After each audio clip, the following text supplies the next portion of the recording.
Okay, Bismillahirrahmanirrahim.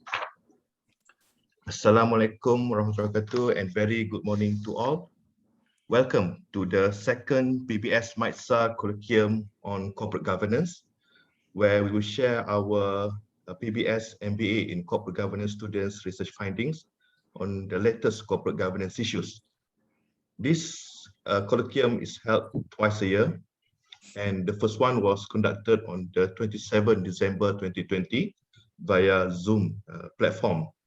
And the participants at the time were MAICSA members and students of PBS. There were 4 research papers presented during the first colloquium, and these papers are now available for viewing on the MAICSA website. Thank you to MAICSA for allowing these papers to be part on their webpage. I will provide the link to the MAICSA page later inside the chat box, so you can have a look at the past papers presented during the first colloquium. For this second edition, we decided to open the colloquium to the public, especially to MAICSA members, PBS staff and students, and other university students who are currently taking corporate governance courses. We hope by opening into the more audience, more people will be benefited from the issues or the findings discussed by the presenters today. Just like the first edition, we will be having 4 PBS MBA students to present their research finding for this colloquium. And hopefully after the colloquium, we will also put their papers on the MAICSA website. And for today's colloquium, we are pleased to have Mr. Simon Yeo Seng Leong, the Vice President of MAICSA, to give his keynote speech for this colloquium. But before that, I would like to invite Professor Dr. Zulkarnain Yusof, PBS CEO and President, to give his opening speech. So, Professor Zulkarnain, if you may. Thank you, Associate Professor Dr. Ahmad Razman. I hope everyone can hear me. Yes? Yes, yes.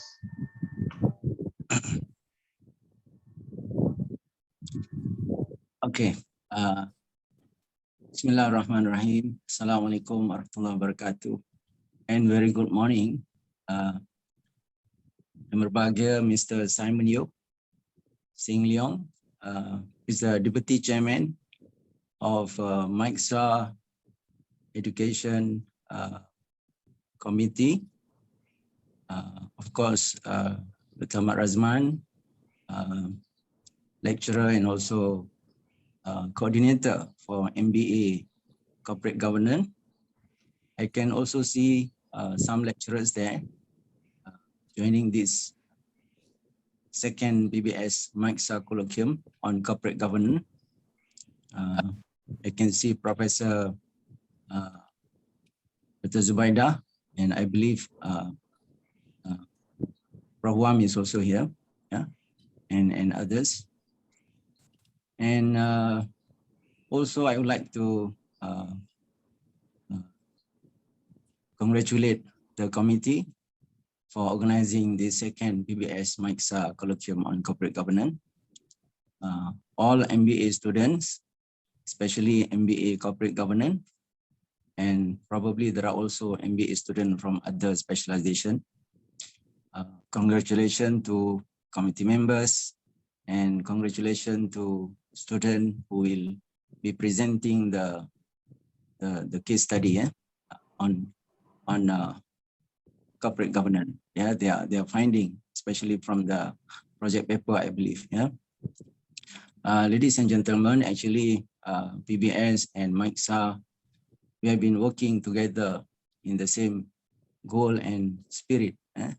Our struggle is basically common, where I can see that MAICSA, Malaysian Institute of Chartered Secretary and Administration, your main vision is to promote good governance and best practice.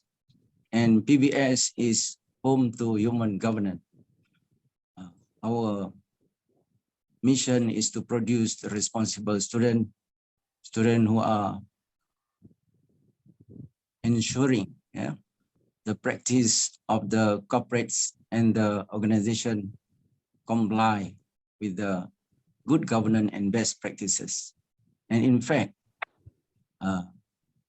human governance is to transform the human being to, being human. This is the very what we call a basic description when we promote human governance. Human being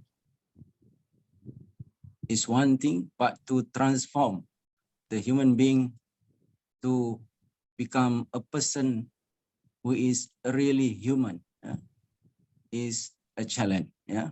Because when human being really behave and has got the human values, then it will be much easier to put the good governance and best practices into reality.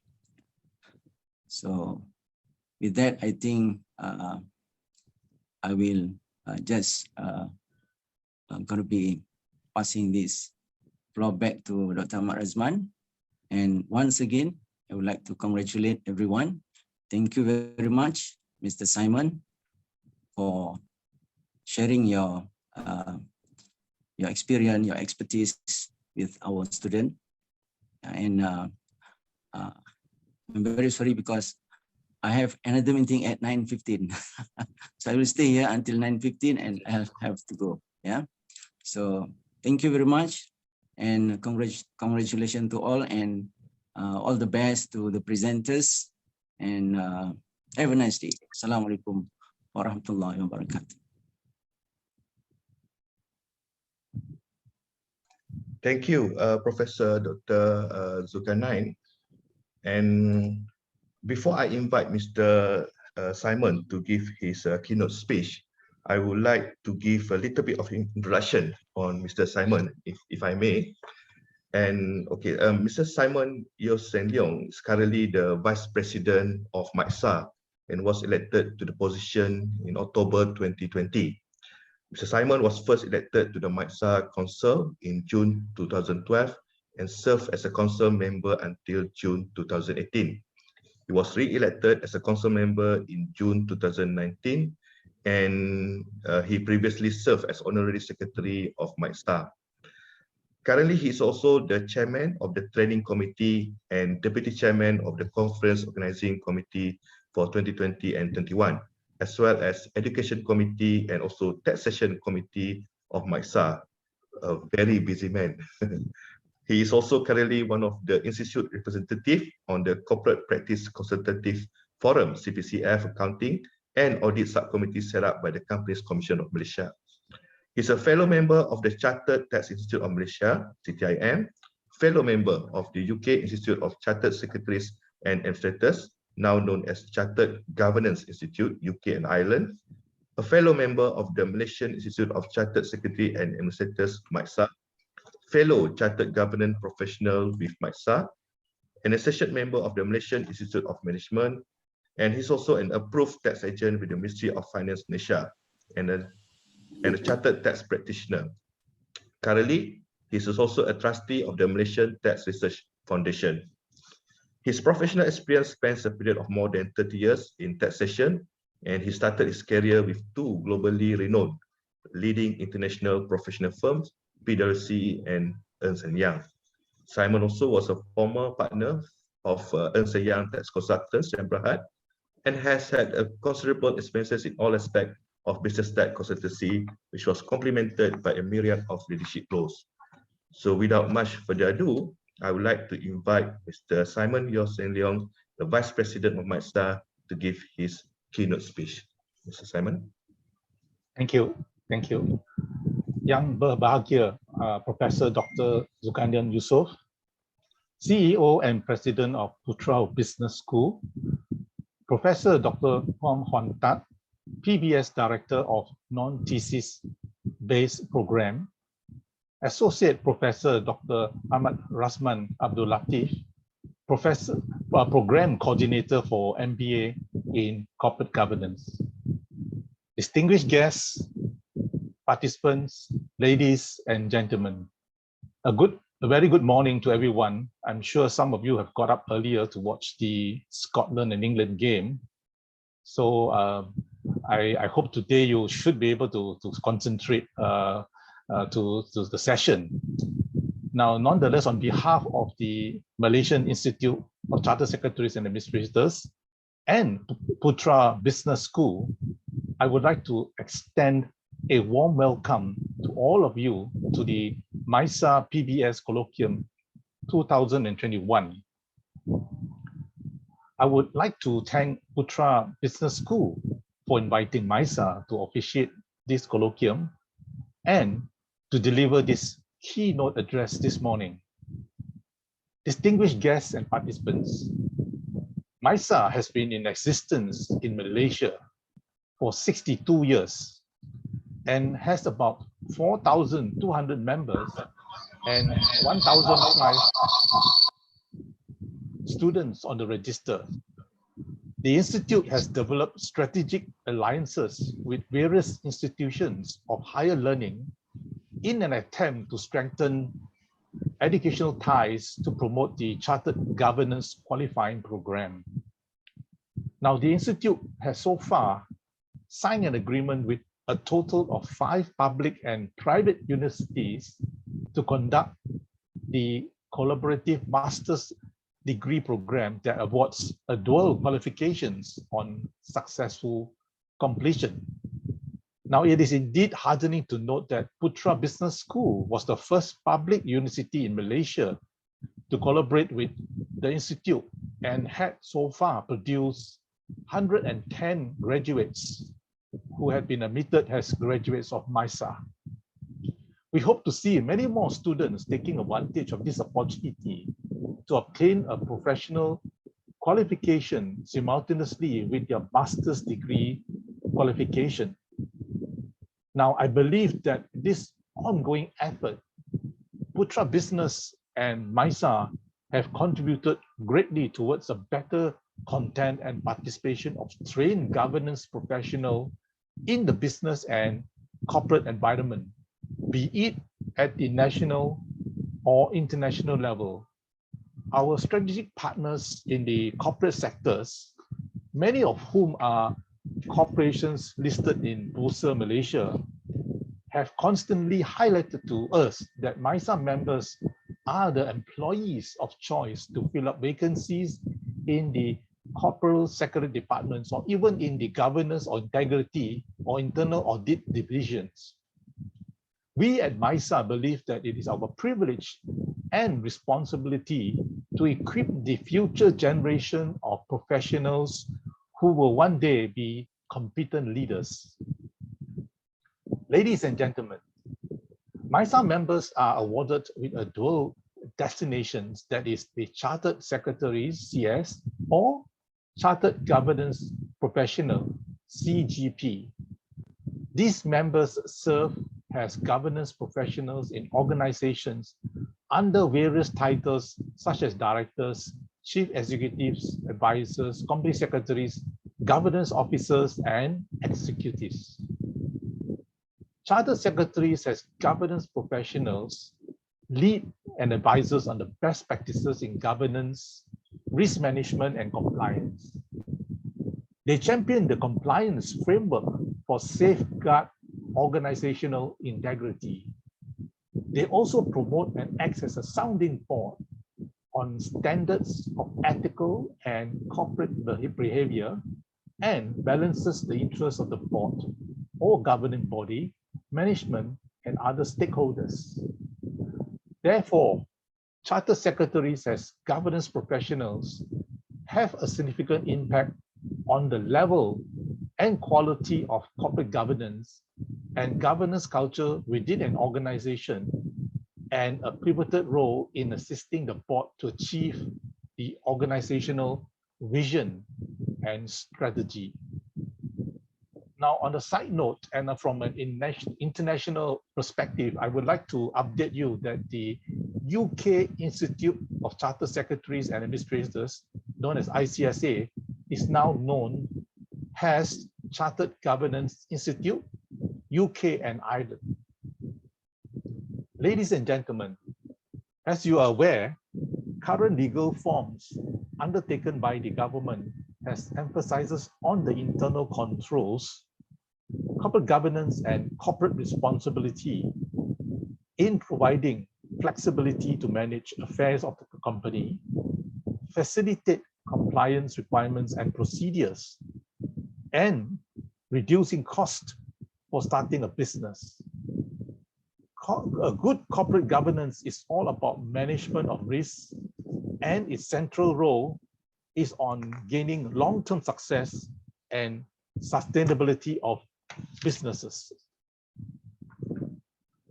Corporate governance, the buzzword is today's business environment, is the combination of legal practice, ethics, best management practices, wealth creation management, and foresight, and a company secretary or governance professional rise at the helm in ensuring that these are implemented accordingly.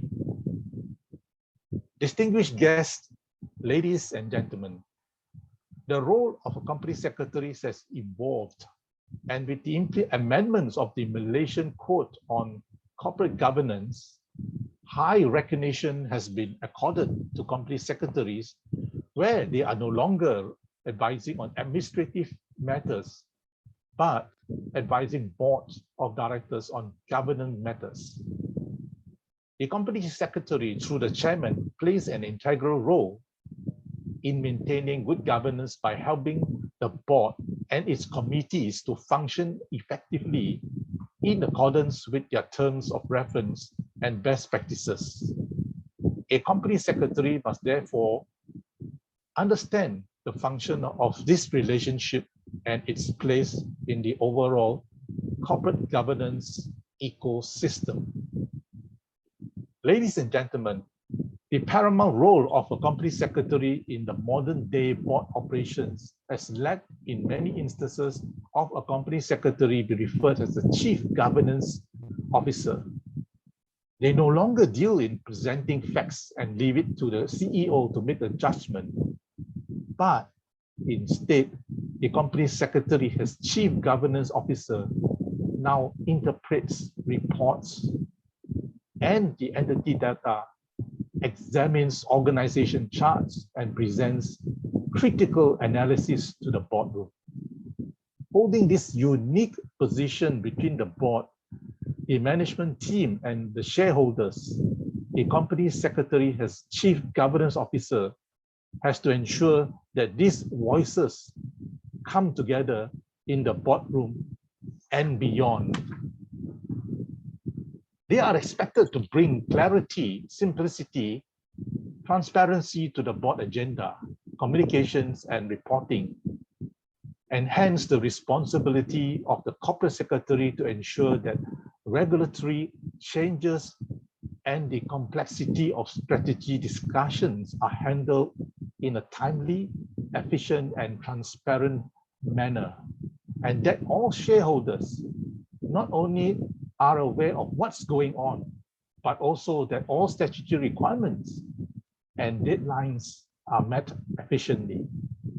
Now, on this note, I'm sure you are aware that the SC recent release of the updated Malaysian Code of Governance, Corporate Governance to 2021, and it's actually worthy to note that the updated version has specifically encouraged board diversity with at least 30% women directors. This certainly augurs well for the women, as it now encourages participation of women on the board for all PLCs instead of previously only large PLCs.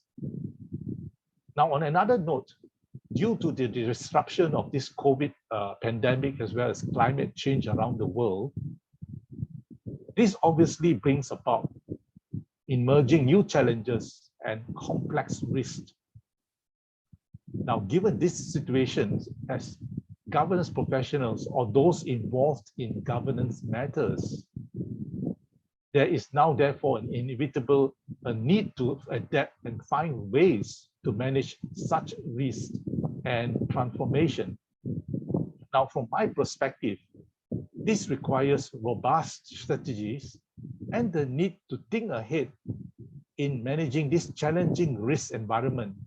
As the saying goes, that change is constant. For instance, incorporating environmental social governance, ESG, in business strategies to create long-term shareholder value, it is now important in most of the large PLCs as well as other PLCs. Apart from this, with regards to governance matters, there are three areas I feel that should be looked at in order to strengthen resilience within an organization from a governance standpoint. Now, the first would be to re-examine the board governance structure in terms of the composition of the board. In order to provide further diversity, apart from having a woman directors and the usual accountants, is to consider having a person with IT and digital technology background, so that that person can share the knowledge and experience from a technological front and hence provide a wider perspective to the board. This is due to the fact that with the rapid changing environment, keeping up with technology is vital in any organization in order to stay in the competition and to remain resilient. So having this IT person augurs well for an organization because it brings in a broader perspective, and I'm sure the person would be able to share a lot of the experiences to help to drive the digital initiatives. Now, the second area is with regards to updating the reporting and the information gathering process. Now, in view of this heightening uncertainty of this pandemic and the various lockdowns or MCOs that has been implemented from time to time, there is now an inevitable need to have a robust, up-to-date information in terms of emerging trends, revised cash flow projections, changes in business trends, and economic updates. Now, my point here is that they should be using more of big data and data analytics to factor all this and to identify and highlight these areas to the board so that informed decisions can be made in a timely manner from a governance standpoint. So I think that's important because you don't just regularly just give financials in order. You have to give data analytics, meaningful information, so that as board of directors, with what's happening now, what are the change trend, what are the business threats and all that, so that they can make informed decisions. Now, lastly, from the previous point, I think it's also inevitable that for governance, from a good governance standpoint and change perspective, I think an organization would also need to upgrade and invest in IT technology by taking advantage of whatever grants that are available by the government. Hence, investment in technology is important to keep in tandem with the rapidly changing risk environment, especially in areas of cybercrime, which would arise during this current environment. So I think it's inevitable. Investment in technology is the way. And I think companies will have to really invest in technology. Now, ladies and gentlemen, in conclusion, I trust that you will leave this colloquium having benefited from the sessions by learning and understanding new areas and ideas from the participants who will be addressing you today. On this note, distinguished guests and participants, ladies and gentlemen, I would like to thank you for your attendance at this colloquium, and I hope you will participate actively in this event. And I wish you all a fruitful discussion and deliberation. Now, on that note, I declare the MAICSA PBS Colloquium 2021 open.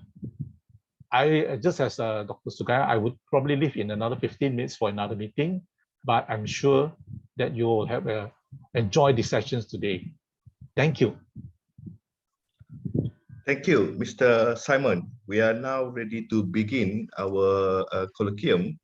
And before that, maybe we can start with what normally online seminar or conference always do, with the group photo. Okay, so if I can request all participants to switch on their camera now, so we can take the group photo. We have 62 participants right now and 3 pages. So I'm going to take this one by one. I noticed some of you probably have been watching England Scotland and the hair is a bit messy. That I'm talking about you, Muzamil, and that's a good thing about not having enough hair. Okay, so okay, I'm going to take the first page first. Hold on. 1, 2, 3. Smile. You don't know whether you're in page 1 or page 2, so you just have to keep smile. Okay, now I'm going to go to the second page. Okay, 1, 2, 3, smile. Right. Okay. And the third page. Okay, 1, 2, 3, smile. Okay. All right. So okay, thank you, everybody. All right, now we can begin our colloquium. Just like the first edition of this colloquium, we are honored to have 2 panelists from MAICSA. And before we can have the presentation, I would like to introduce these 2 panelists first. So the first panelist from MAICSA is Mr. Kenneth Fu Pokian, Chartered Secretary. Welcome again, Mr. Kenneth, because you are our panelist for the first edition. And let me share his background. Mr. Kenneth Fu Pokian is a Chartered Secretary and fellow member of the Malaysian Institute of Chartered Secretary and Administrator, MAICSA. He is currently a member of the Education Committee of MAICSA. He obtained his ICSA in 1982, LLB honours from the University of London in 1992, and certificate in legal practice in 1993. He has previously served as a council member of MAICSA and currently the Honorary Secretary of the Malaysian Corporate Counsel Association, MCCA. He was formerly an adjunct lecturer at University College Tunku Abdul Rahman. He provides consultation and advice on corporate secretarial practice, corporate governance, and conduct training on this topic. In addition, he is the co-author of Companies Act 2016, New Dynamics of Company Law in Malaysia, and Company Meetings, Minutes, and Resolution in Malaysia, published in 2017 and 2021, respectively, by the Malaysian Current Law Journal. So if you're interested with the book, I assume you can private message him now to get information how to buy this book, especially the Company Meetings, Minutes, and Resolution in Malaysia, published in 2021. So congratulations, Mr. Kenneth, for being able to publish book even during this pandemic. I'm sure we are all very productive during this time. And now I would like to introduce our second panelist, Dr. Haji Mazlan bin Haji Ahmad, a corporate development advisor. I think last time I saw Dr. Mazlan inside the car. Still inside the car, Dr. Mazlan? Already walking to my office. Okay, all right. While you are walking to the office, let me introduce you to the audience. So Dr. Haji Mazlan bin Haji Ahmad is a fellow member of the Malaysian Institute of Chartered Secretaries and Administrators, MAICSA. He is currently a member of Education Committee of MAICSA. Looking great, Dr. Haji Mazlan.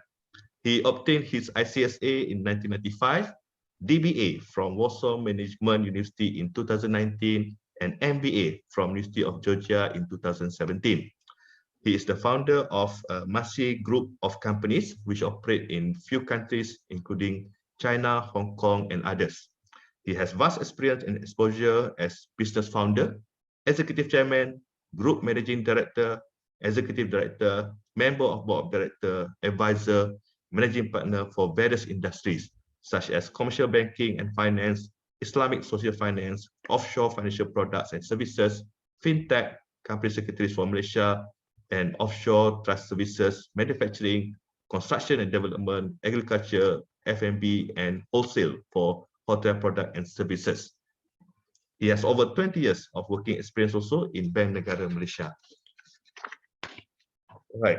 So now, after the introduction of the panelists, let me brief everybody on the format of presentation. Today, we're going to have 4 presenters from PBS students. Each presenter will present his or her research finding for 20 minutes without interruption, okay? Followed by 15 minutes of Q&A by the panelists. And it can be a question, it can be insight, it can be comment, it doesn't have to be a question. And time limit will be strictly enforced. Okay, I will give indication when there are 5 minutes left for presentation and when there are 2 minutes left for Q&A. If the rest of the audience, okay, wanted to ask a question to the particular presenter, please use the chat box function, write down the name of the presenter and the question. And the presenter will answer your question after their session finish. So for example, once the first presenter finish his presentation and the second presentation now begin the presentation, then the first presenter will be able to entertain your question in the chat box throughout the session.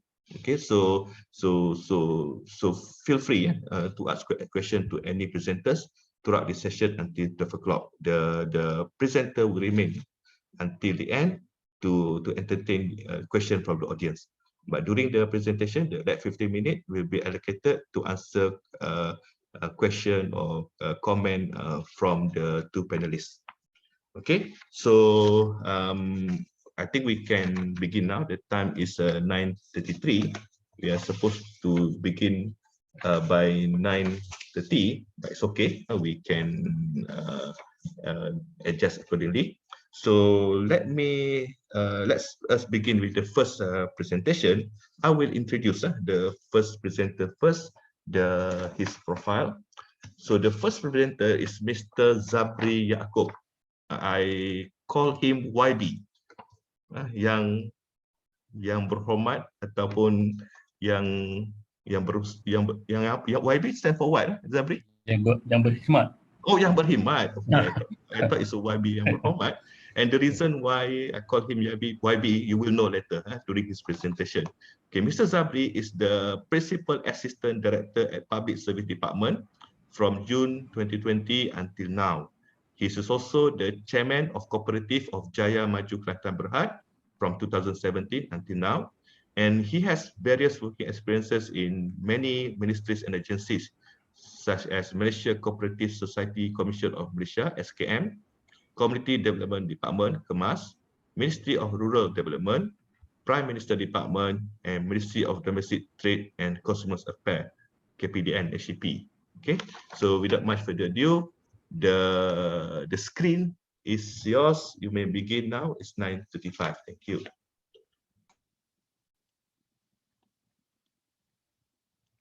You can share the screen now. Okay, Mr. Zabri, thank you.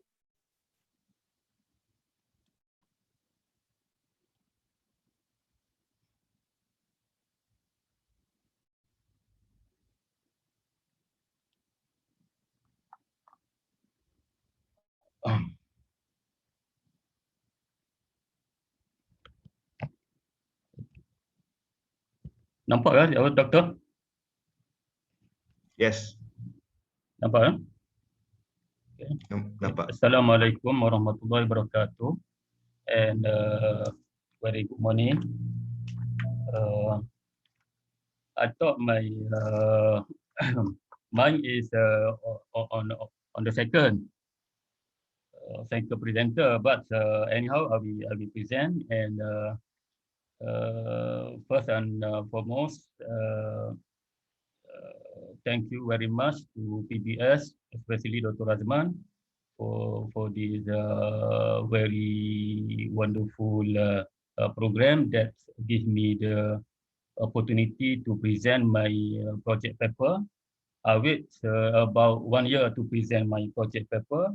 My friend already presented last year, I think last year.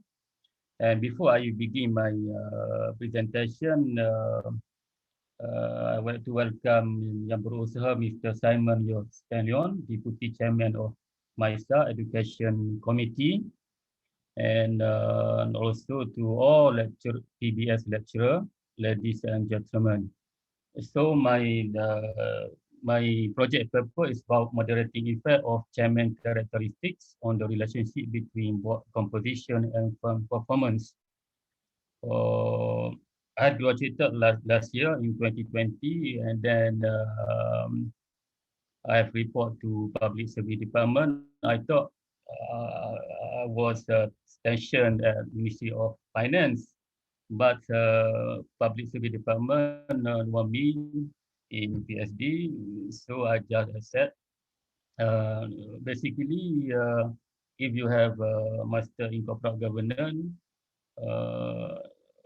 you have to go to Ministry of Finance that compatible with your education.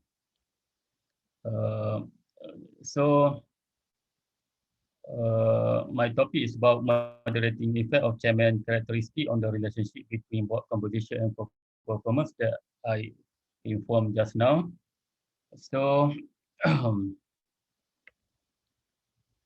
as an introduction, government-linked companies, GLC, play a vital role in the development of Malaysia economy and has been the engine of growth from the era of new economic policy in 1971. If the government owns at least 20% of the issued and paid capital, the companies can be considered as GLC. Noor, Nik, Jamalia, and Muhammad Mahmud 2016. So in this case, when the company, the government have at least 20% of the issue and paid capital, so the company will be considered as GLC. And also when we talk about GLC, basically Malaysian GLC has performed well.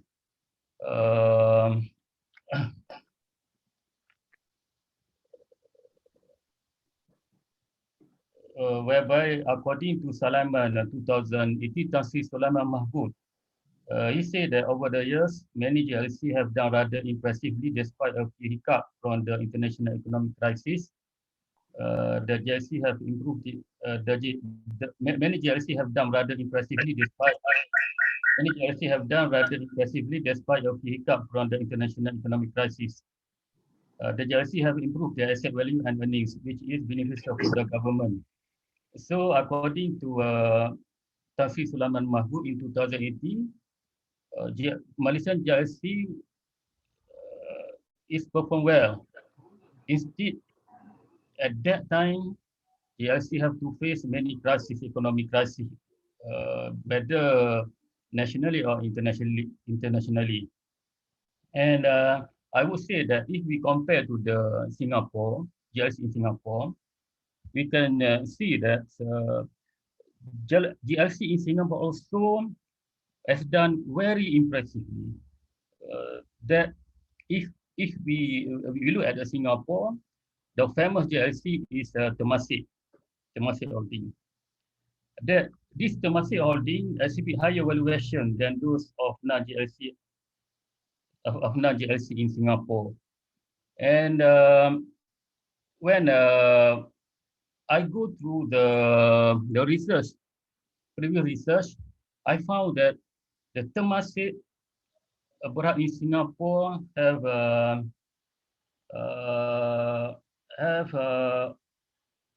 net value of USD 200 billion plus. means that GLC play a vital role to the country. And when we talk about GLC, we have to remember that the very important element is board of director and chairman. And according to Malaysia Code on Corporate Governance, MCCG, an effective board should include the right group of people with an appropriate mix of skills, knowledge, experience, and independent elements that fit the company objective and strategic goal. I want to say that even though some of the GLC perform well, but the perception of the people toward GLC in Malaysia, they perceive that GLC is inefficient because some of the GLC have an issue uh, like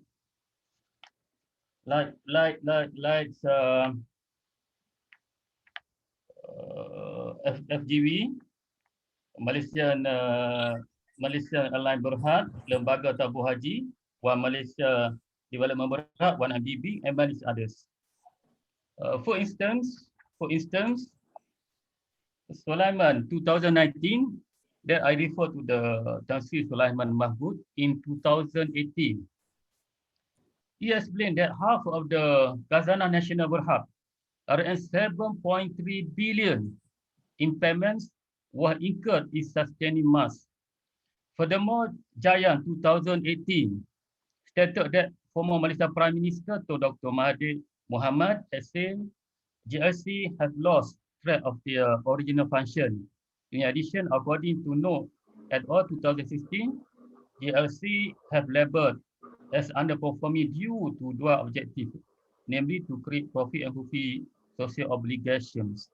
Therefore, the performance of GLC is very important because these companies venture into sectors that private companies are reluctant to, and more importantly, GLC hire about 5% of the workforce in Malaysia. Therefore, we know that even though some of the GLC perform well, but some of them not perform well. This is because maybe of the interference of the quality, maybe because of the appointment of the board director and chairman. That's why it's very important and it's very significant to examine the moderating effect of chairman characteristic on the relationship between board's composition and performance. But I forgot to inform that when we talk about GLC, we also have to refer to the OECD that stated that board play a central function in corporate governance and performance of state-owned enterprise. That if we want to make sure that OECD is organized and managed better, we have to refer to AECD. The OECD touch more on the how we want to manage GLC. That's why I think it's very important for the government GLC, whether GLC is listed GLC or not listed GLC, refer to this OECD. So this is about the background. So because I've given 20 to 30 minutes, I'll make sure that I will finish on time. So we go to the second slide. So second slide, we discuss about the problem statement, research question, and also the hypothesis. So for the problem statements, previous research showed that the result on the board composition and firm performance are not consistent. Stated by the Noliana, Siti, and Norayati 2018, Merandiho, and Melvi 2018. Generally, most previous research were associated with the board of directors, and only a few research were conducted on the chairman characteristic as mentioned by Ling, and 2015. So I want to say that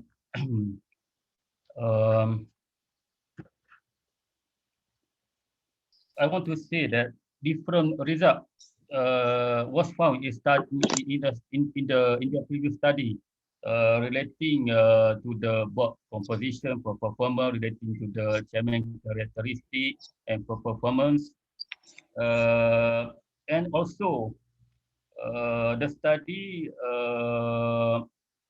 found that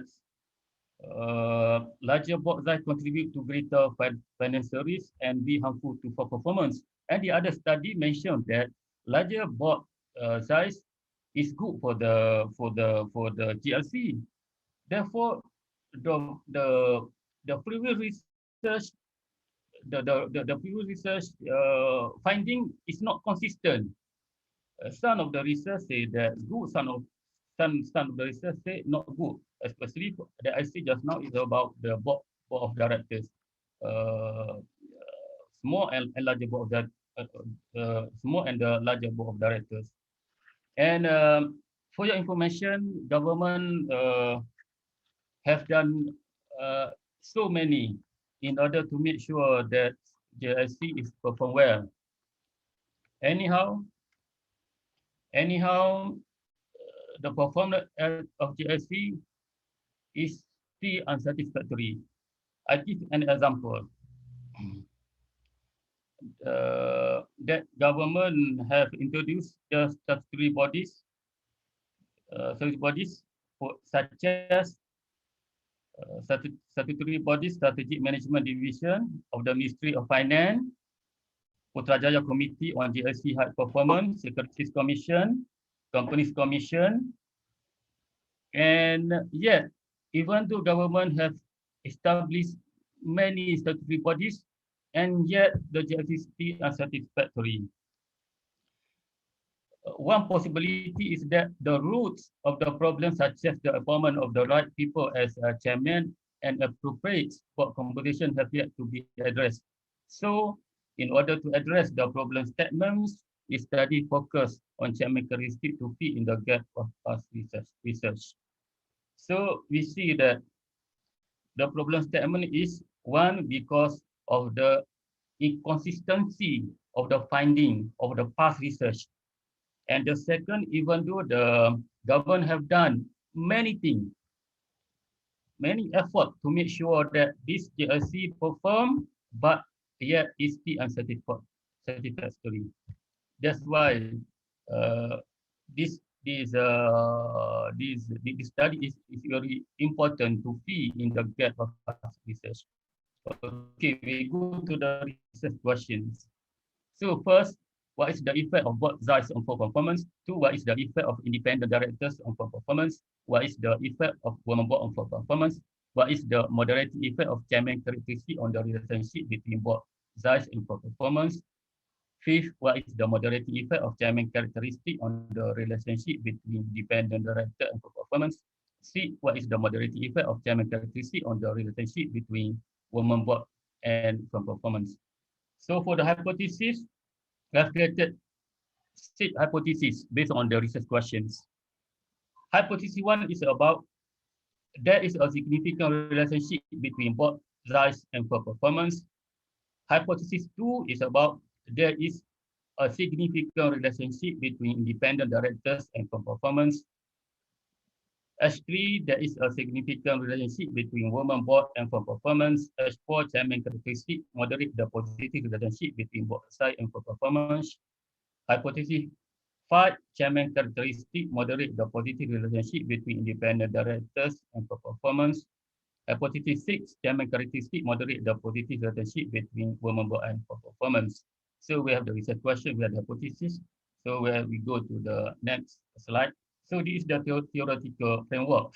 So we have the moderating variable, which is chairman characteristic, that consists 3 variables: education, experience, and gender. And then independent variable consists of 3 variables also: board size, independent director, women board, and also dependent variable, which is performance. 5 minutes left. ROA means that what? Oh, 5 minutes left. 5 minutes also. Sorry. So I will go as quick as I can. So research design. So data collection. Company I've stayed for 70 research DLC. Period 2016-2018. Data sample on the 210 annual report, board composition, GLC performance, financial statement. So data analysis, there's I use objective statistic, normality test, reliability test, Pearson correlation test, multicollinearity test, multiple regression analysis. So underpinning theory, there are many underpinning theory. There are 4 that we can take. First about the maybe stakeholder theory, maybe we can use agency theory, maybe we can use stewardship theory. But in this study, I use resource dependency theory to see the relationship between moderating variable, independent variable, and firm performance.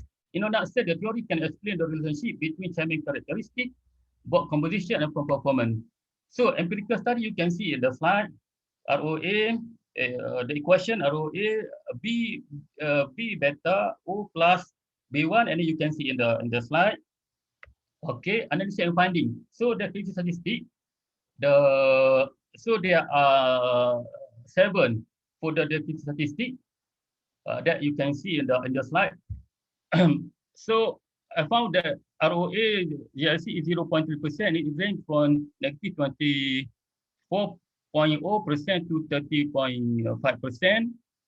And the majority of the chairman possess degree qualification. The average women board is 0.176, which means 70.6%, which means that women board is only 70.6%. So we go to the next slide, normality test. I think no need to explain. So this one is the reliability test. I think no need to explain because I want to focus on the summary of finding. It is Pearson correlation test. Also, okay, you can see in the slide. Okay, this is multicollinearity test. Also, you can see in the slide that this data we can accept it because it is less than 1. Okay, multi-regression analysis. This one. Okay, this one you can see in the slide that R2 for the regression show a value of 0.0888.8%, and also based on the equation also you can see in the slide. Also, I go further. This is the value of the multi-regression analysis. Also, summary of the hypothesis tested. This is very important. Also, I want to inform you that for the hypothesis 1, not supported, H2 supported, H3 supported, H4 not supported, H5 not supported, H6 also not supported. So there are 2 hypotheses which is supported, which is there is a significant relationship between independent director and performance. And also the other one is there is a significant relationship between women board and performance. These 2 hypotheses is supported. Okay, summary of finding. This is very important that I want to explain. Okay, the findings show that the position of all chairman and CEO of GLC were held by different individuals. Second, the study also revealed that only 70.6% women were on the board, which is not consistent with FCG 2017. The women on the board must be at least 30%. And then in terms of the ROA, the findings show the average is 0.3%, indicating GLC performance is not good because in general ROA that is over 5% is only then considered good. The results show that experience and education have positive effect on performance, while gender has a negative effect on performance.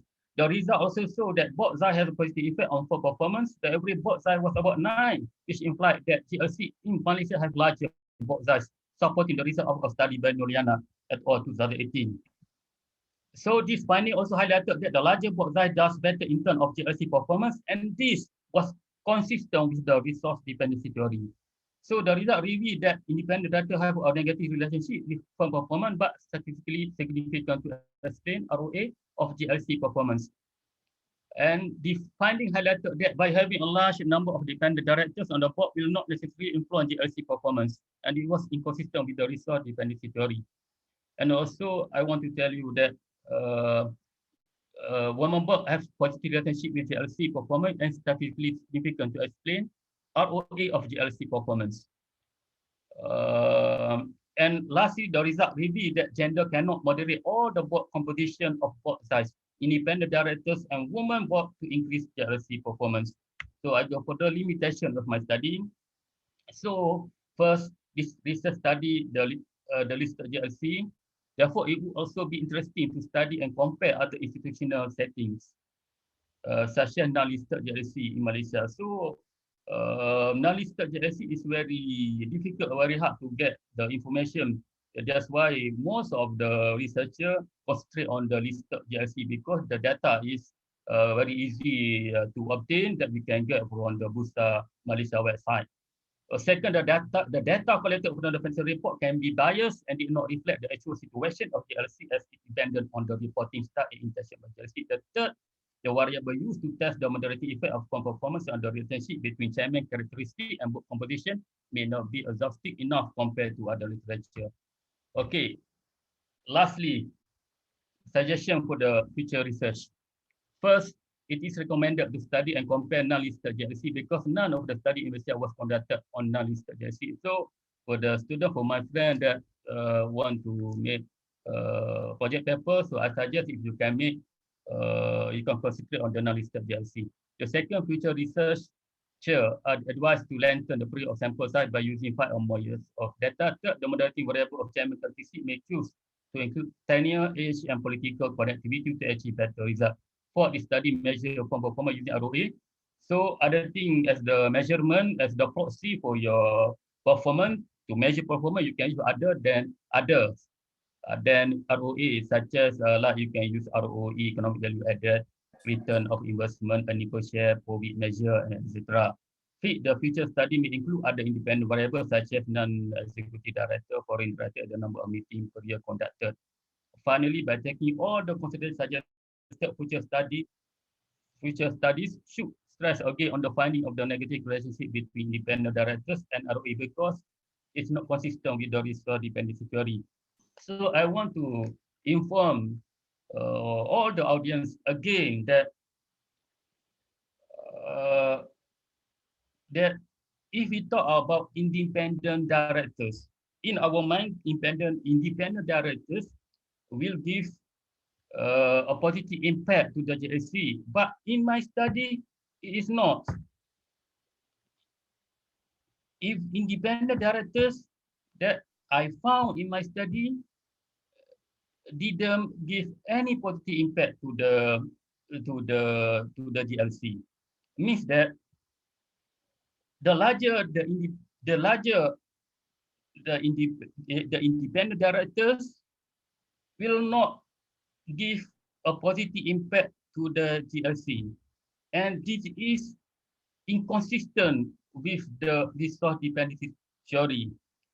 Anyhow, my study has inclined with the sound of the previous study. I support maybe 2, 3, or 4 previous study, but also it is not consistent with this resource dependency theory and also MCCG 2021. If we refer to the MCCG 2021, or at that time I refer to the MCCG 2017, it said that if we have more independent director, it will give positive impact because, you know, independent director provide skill, provide network, provide experience to that company, and also independent director can balance the power of the non-executive director, executive director. So I found that it is something that we have to study more on this matter. Okay, thank you, Mr. Zabri. Okay, that's all. Thank you. Okay, now my desk. I can see myself there. So now let's hear from both panelists. Either one can start first, Mr. Kenneth or Dr. Haji Maslan. Okay, Assalamualaikum warahmatullahi wabarakatuh. Thank you very much, Sabri. Very good presentation. I think what is more important here, this is very good finding about the independent director, because definitely we expect independent should play a bigger role, basically to balance up between executive and non-executive. And also because of independent director, we expect they will bring a lot of experience, exposure, the network So this way we would expect they will provide positive impact for the improvement of ROA, but not happen in your research. Maybe you can share what is the real root of cause why this independent director do not provide positive impact for the ROA. Thank you. Oh. Okay. Thank you.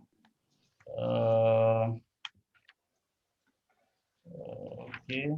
I think the real cause is about maybe independent directors is appointed based on the network a circle. I mean that if they know CEO, if they know board of directors, and then they will be appointed based on the circle and network between CEO and also board of directors. If you know someone, it will be appointed. It is the first factor. The second factor, I think, is about based on the previous research. That I mean, it's about independent directors don't know much about the business of the company because CEO know more about the business of the company. That is why independent director can give positive impact to the company. A second is about the independent skill and experience because skill, experience, and also education also play a vital role to the performance of the GLC. Lastly, I found that independent directors may be appointed because of the political factors. Maybe that politician know his friend or someone that, and then he propose this person be appointed as the independent director. So this reason tend to be the cause of the why independent directors is inconsistent with the resource dependency theory and also MCTG 2021, because actually the larger independent director, the better. But this study found difference. The more, the better. This is what we have to see more. We have to make another research to confirm about this. But like I informed you just now, that the reason why independent director is not performed is it persists not giving a positive impact to the JSC because of the reason that I explained just now. Thank you very much, sir. Thank you. Thank you. I think if I add just one sentence, the keywords here is all about the dynamic of the composition of the board of directorships. Yes. If they don't have the dynamic, this is where the what we always mention, the rotten start from the head. This is where it will happen. So the dynamism of the board of directorship is key here. Thank you. Yes, I agree. Yes. Yeah, basically, my study, I found that the average of the numbers of the board of directors is 9. So basically, if we refer to the MPPT, so the independent director must be half or more than 9. If we refer to the average number of the board of directors. Yeah, indeed, Zabri. If I may just comment. First of all, of course, congratulations on the presentation. But on your paper, research paper, the title of it is Moderating Effects of Chairman Characteristics on relationship between board composition and firm performance. Of course, this is just my personal opinion and comment. So there's no so-called, just an objective observation. Okay. So no so-called personal points about any comment to be made. So I hope you don't Okay. take offense. First of all, of course, as far as the title is concerned and your presentation just now, I think you were more or less highlighting more on the part of the performance and of course the board composition. But I would have expected more on what do you mean by the moderating effects of chairman characteristics. So I mean, if you say characteristics of a chairman, we are expecting something like what I call features or quality of a chairman. So I guess that part I could not find from your presentation just now, especially, for example, if we can have such as maybe as far as the study concerned in these GLCs, how many of these chairmen have, let's say, of this age group, if you say talk about the chairman, what you highlighted was actually about 96.2% of the chair were men. So of course there's also a characteristic, but I would have expected that, like, for example, based on their background experience, especially, or age factor, do we have any chairman of GLC who are below 40 years old? Because we can see that looking at today's world and rapid development, and as well as the evolving challenges and so-called changes, it's not necessary that a chair must be at least, let's say, 50 years old or 60 years old, or at least have about 30 or 40 years experience. You can see that all these tech wizards, just look at Mark Zuckerberg. Is he above 50 years old? No. No, now, but would somebody like him, having such a so-called vast experience and that sort of creativity, become a good chairman? So age factor is one of the presentation that you could have highlighted, in terms of characteristics. And then the other one, of course, would be probably in terms of this so-called characteristics of chairperson. Would be, of course, the educational background, or maybe even the experiences from where this person came from. Most of the GLC chairperson, I think, would be probably in the past, of course, I'm not sure now. In the past, probably they were all retired government servants. All those former DG or Ketua Pengarah, they get appointed with chair. And then nowadays, you can see there's a trend. Of course, this is a bit of a politic issues. In the current situation scenario, you can see that we are getting all these politician or ex-politician to be chair. Now, is that really going to be good for the GLC?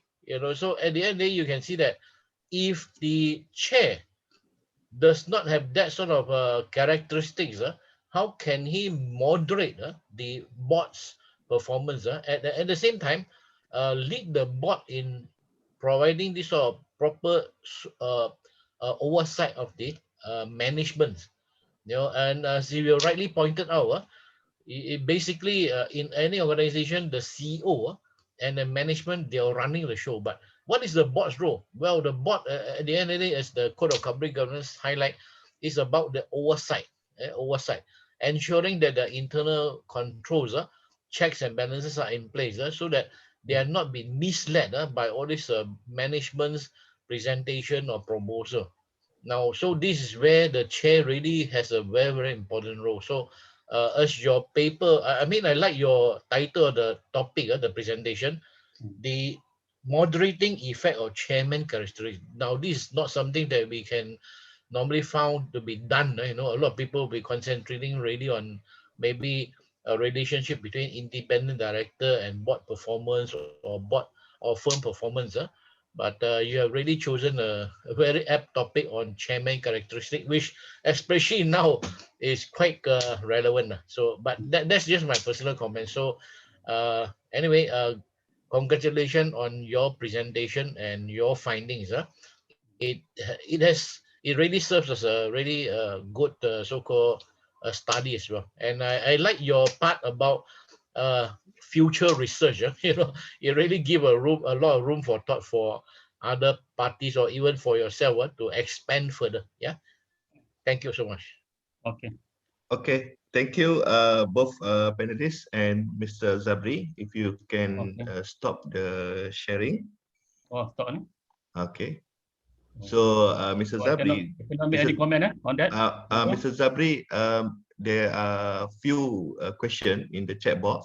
So if Okay, you question. may answer or give your feedback on those questions in the chat box while we have our second presenter. So Mr. Zabri, you can continue your comment in the chat box. So if any of the audience would like to ask Mr. Zabri, please utilize the chat box function to ask him additional question.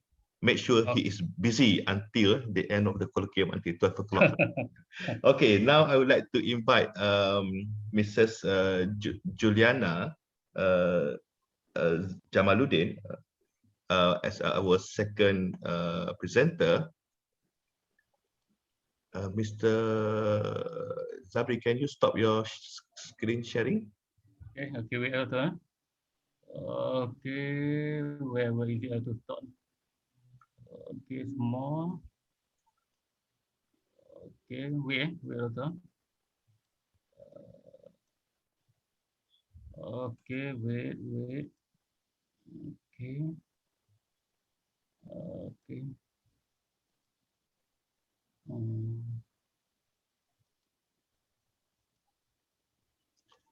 Okay, while waiting for Mr. Zabri to stop the screen sharing, I would like to introduce our second presenter, Mrs. Juliana, is currently working as Head of Human Resource in Department of Agriculture. She has been working with the government since 2007, so about 14 years already, in Ministry of Home Affairs and currently under Ministry of Agriculture. She was our PBS student from 2017 until 2019. And Mrs. Juliana, are you there? Yes, I am here, Prof. Thank you. Oh, I as a host can stop the screen share. Okay. How do I do that? Cannot. Okay, let me see. Let me see. Okay, where I find where is the button? Where is the button? I cannot find the button. This will stop all the okay. I'm okay. Wait. Prof, I'm okay. You said at the end of YB presentation, you will tell us why you call him YB. Because he cannot stop talking. Okay. Now I managed to stop the screen sharing. Okay, Juliana, the screen is yours. You may begin your presentation now. Okay, thank you very much, Professor Razman. And hello and good morning, afternoon to everybody. First of all, I would like to thank Prof. Razman for having me as one of the presenter for this second colloquium. Wait, I just need to adjust. Can you see my screen, everybody? Yes. Yes. Okay, just give me 1 minute.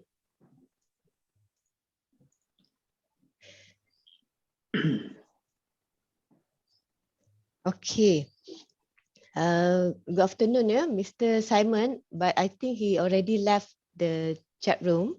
Sorry, the video conference. And thank you to Prof. Dr. Zulkarnain, Prof. Ong Huang Tat, Prof. Zubaida, and I see Dr. Ida is also in this colloquium, this morning colloquium. Hello, Dr. Ida. And a very good afternoon to the panelists, Mr. Kenneth Pu and Dr. Haji Mazlan. And I also see some of the familiar names and faces during our group photo just now. Some of them are with the same government intake with me, serving the government since 2007, and I also saw some familiar names which I haven't met for 10 years already. Okay, so I'm very glad to have to join this colloquium this morning, so we can meet up again. Okay, so in earlier opening, Mr. Simon mentioned just now that this MAICSA, the company secretary role is advising the board of board of directors on the governance matter to ensure that the board function effectively, understand the relationship in this corporate governance ecosystem, and also give data analytics. So my study is on civil servants' perception on commitment and neutrality towards perception level of corruption in public sector. So it is basically a public governance. It's not the corporate governance commonly refers to private sector, but my topic is on public sector. But it's very much the same, whereby both sector emphasize on having a proper check and balance to minimize abuse of powers and also to ensure the fair treatment of the stakeholders. Yeah, okay. Throughout my slides, there will be a few slides only, 20 slides. First, I will explain on the statistical and also some facts and figures. Then I will go to the literature review, literature gap, the problem statement, and my research question, how my research methodology, and I will derive at my findings at the end of this presentation. So again, thank you, and I will start this presentation. Okay, I forgot to mention that I graduated in 2019, and this paper was done just recent after the GE14 election. Yeah, so please bear that in mind. Okay, so the statistic arrest in 2012 to 2017, this is information from MAICSA. It shows that the numbers of arrests increase slightly every year, 2012 to 2017. So they have categorized into two categories, the public official and also the civilians, and also the ranking for each of the sectors. So if you can see here, the numbers of public official arrests is very low compared to the civilians, general public and also civilians others. But even though the numbers of public official top management is rather low, but it is an alarming to us because they are the gatekeeper and the holder of the maker of the policy of the government. Yeah, so this need to be, it should raise concern as they are the guardians of the public funds, and their main goal is to protect the public interest. Yeah. Okay, so giving example of the previous statement from the established papers. Yeah, so the previous twice Prime Minister Mahathir Mohamad admits that corruption happens when he was the fourth Prime Minister, but towards the end of Barisan National Coalition era, after more than 60 years in power, the scale, he mentioned that the scale has become too big, as described by United States as the biggest fraud and money laundering ever happened. Yeah? And also the US DOJ referred the case of one MDB, which is still ongoing, as the corruption scandal involving Malaysian state funds as the worst form of kleptocracy. So in 2017, Malaysia has lost 47 billion due to corruption within the public sector. Yeah, this should cause an alarming state which need to be addressed immediately. So there are a lots of efforts has been done by the previous government and the current government.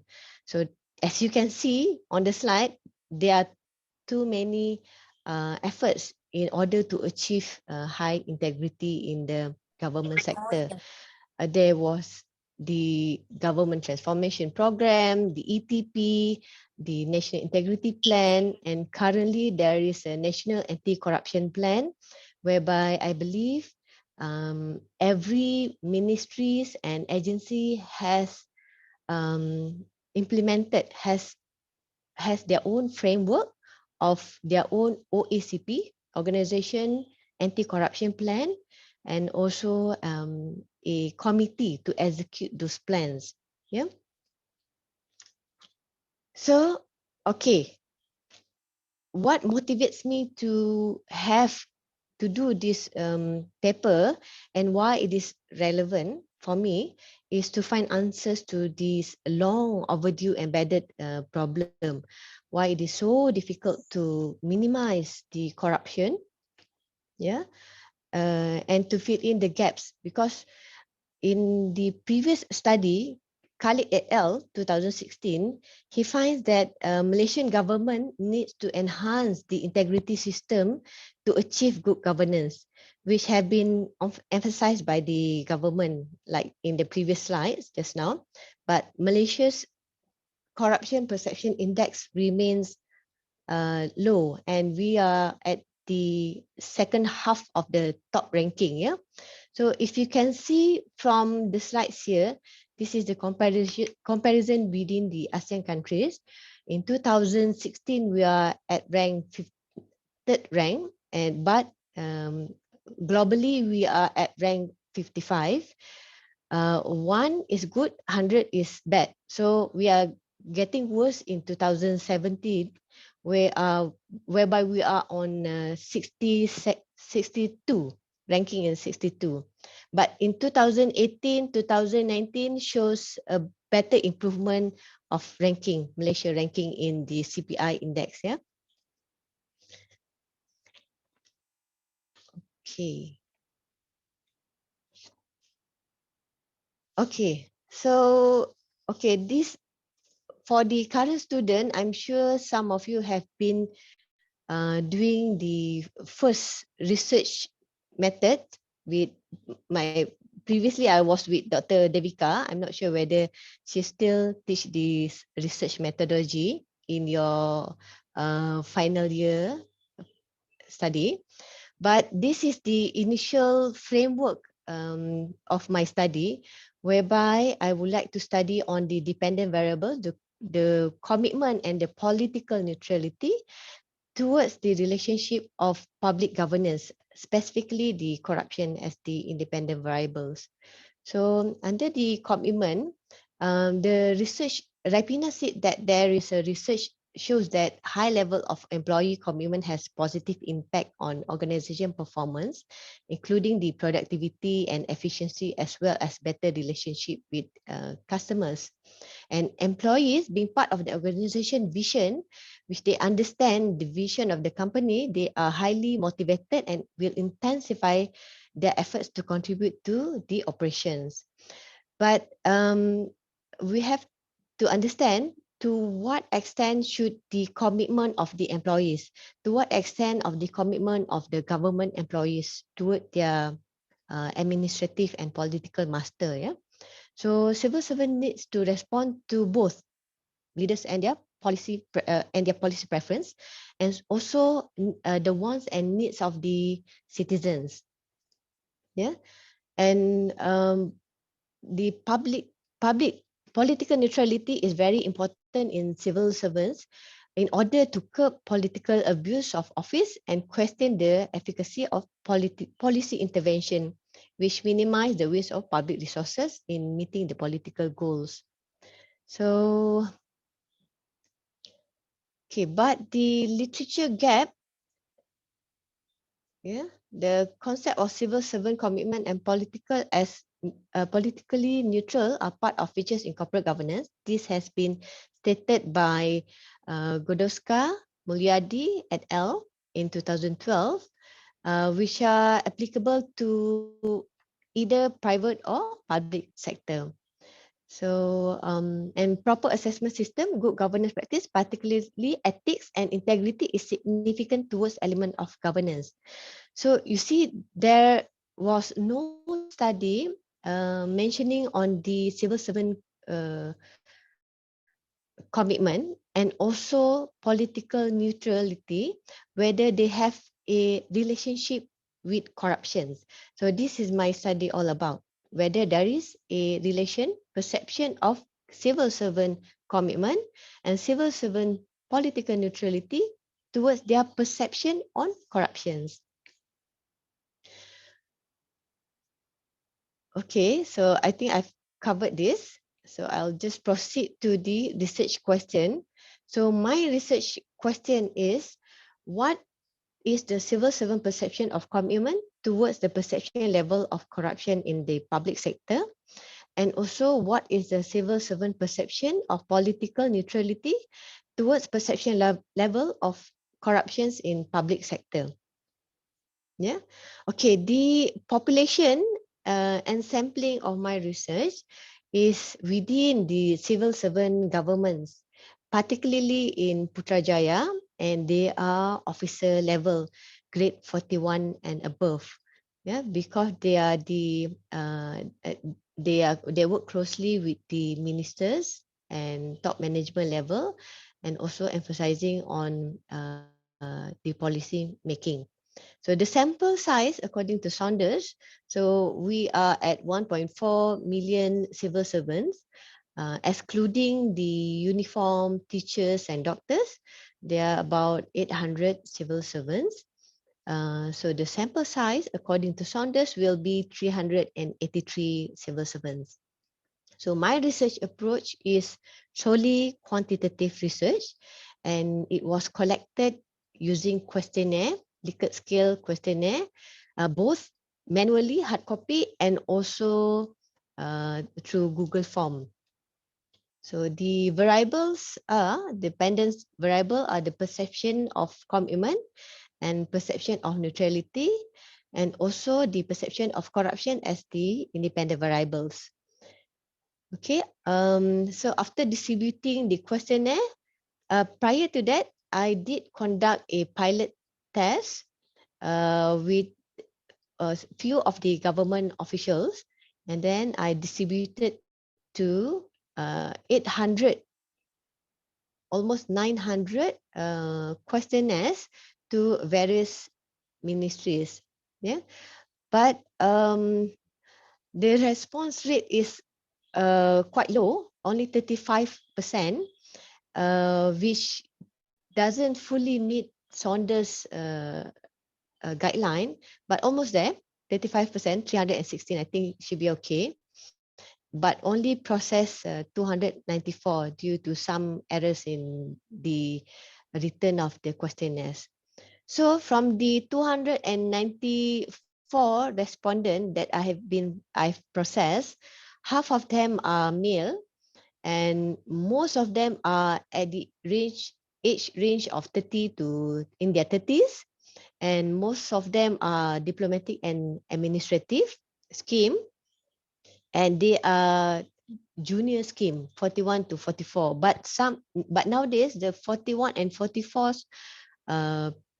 diplomatic and administrative officers are almost 10 years in service, or some are more than 10 years.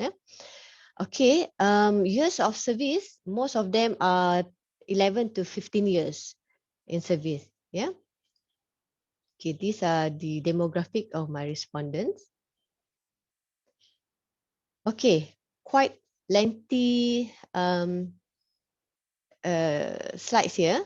So the response on variables, my first variables on the commitment, I studied on 3 subcategories: the commitment on their desire commitment, the perceived cost, and also their obligation. So most of them somewhat agree that they are happy to spend the rest of their career with the organization. Yeah, and also somewhat agree that they, at the moment, they can stay with their organization, and money is not a problem to them. Yeah. And also for the obligation commitment, they do believe that a person must always be loyal to his or her organization. Yeah.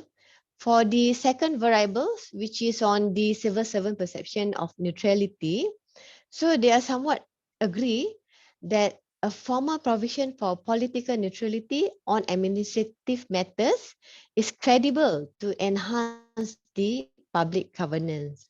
Yeah. And also, they also somewhat agree that political interference will undermine the credibility and confidence of civil service in the design and implementation of government policies. 5 minutes left. Okay. All right. So, okay, for the variables on the corruption, okay, I have subcategorized into 4 categories, which is corruption based on time frame, meaning the government before the 14th general election and also after 14th general election, and corruption based on job position, the top management, the professional and management level, and also among support staff, and also the perception of corruption based on magnitude in the current government or the previous government. Okay, so I've put all the data, statistical data, into this correlation analysis, whereby I found that the commitment relationship with the perception of corruption based on time frame is all have negative correlation. Yeah, but the commitment based on time frame has a moderate correlation. The others are very weak, but based on time frame are quite moderate, meaning they have seen that there is a commitment to reduce the numbers of corruption in the previous in the current government compared to the previous government. Yeah, and there is also a negative correlation between neutrality and perception on corruption, but the finding is very weak. And also the neutrality on the time frame, previous government and current government is also very weak. So I have break down the regression analysis into 8 hypotheses. So I have H1 here is the relationship between the civil servant perceptions on commitment, on time frame, commitment on job position, the magnitude in the current government, and the magnitude in the previous government. And also same goes to the political neutrality relationship towards the perception on corruption based on time frame, job position, the magnitude in the current government and the previous government. So this is the regression hypothesis. Basically, the result from the regression analysis have verified the proposed hypothesis, the 8 hypotheses, which is significant and have negative relationship between the civil servant perception on commitment and neutrality with the perception on the level of corruption based on the time, job position, magnitude in the current and previous government. So the testing of hypothesis shows all have significant and also negative relationships. Yeah? Okay, so the findings from the analysis has shown, now I understand that, we can understand that the civil servant perception on commitment and political neutrality do have negative relation with the perception on the level of corruptions, meaning the perception on commitment and neutrality increase, the perception on the level of corruption will decrease. However, most of the correlations are weak, as I shown just now, except a moderation between commitment and level of corruption based on time frame, meaning the previous government and the current government. So the theoretical implication of this research is it extends Khalid et al. 2016 findings that good governance practices not only confined to ethics and integrity, but also commitment and neutrality. And it also extends Rapina theory that high level of commitment is not only important to enhance the government performance, but also improve the perception on corruption levels. And also it extends Ottoman et al. Finding that corrupt actors commit corruption when they have powers, opportunity, and moral impurity. Yeah, and civil servants have high authority and decision in policy making in the top management office, and it is perceived to be significant to have higher commitment to achieve the organization objective in reducing the level of corruption. So this research also support Trenfalu 2015 theory that neutrality in civil servant curb political abuse of officers and question the efficacy of policy intervention, which minimize the waste of public resources in meeting political goals. And it supports Kernhan to 1986, a very long study, which view that it is important for civil servants to be politically neutral to preserve public trust in government. This is a very long literature that I found, but I think it's very much relevant until today. Yeah, and also, but Rahman in 2014 believed that some political servants suffer from moral dilemma between political neutrality and being responsive to the relationship with their political master, especially after the previous decades of fusion and political administrative roles. Yeah. So this explains that even though there is a negative relationship between the civil servant perception and neutrality of corruption, the correlation was weak, which may due from the domination of the previous Barisan Nasional for more than 60 years. So the limitation of my study was the small sample group. Although the findings show that there is a negative relationship between the perception, these findings may not translate to the other group of civil servants like the support staff, teachers, military and police officers, which you might want to explore on this group of civil servants. And for me, it is difficult to achieve the target population. As you can see just now, I distributed almost 900 questionnaires, hard copy and also through Google Form, but the response is very low at 35%. So I give them a call, some of the officers. So some of the reason because they were too busy to attend to the survey, it's too lengthy. A short time frame was given to respond, and also some of them are not interested to participate because they have lots of workload to attend, and also some sees that my questions and the variables corruption and political neutrality are sensitive matters to them. Yeah. And also another limitation, which is important for me to emphasize, that it may not be precise reflection of today current situation, but this was rather a perception on the previous government and expectation of the new government, because this research, like I said, was done just a few months after the 14 GE. Yeah. So I would like to recommend for future research to have a larger sample size, such as support staff group or refined to different ministries, or even narrow down to a sensitive job position like procurement or finance division. Yeah. And also you might want to include other instrument method, such as qualitative methods, interview, which will give more in-depth understanding of the factors. Yeah. Okay. As a conclusion, so this study able to contribute the insight of the pursuit of this research, whereby now we can understand that another important elements of Malaysian public governance in order to lower the level of corruption perception is by improving the perception on civil servant commitment and political neutrality. They are weak correlation, but there is some correlation in between these two variables. Yeah. Okay.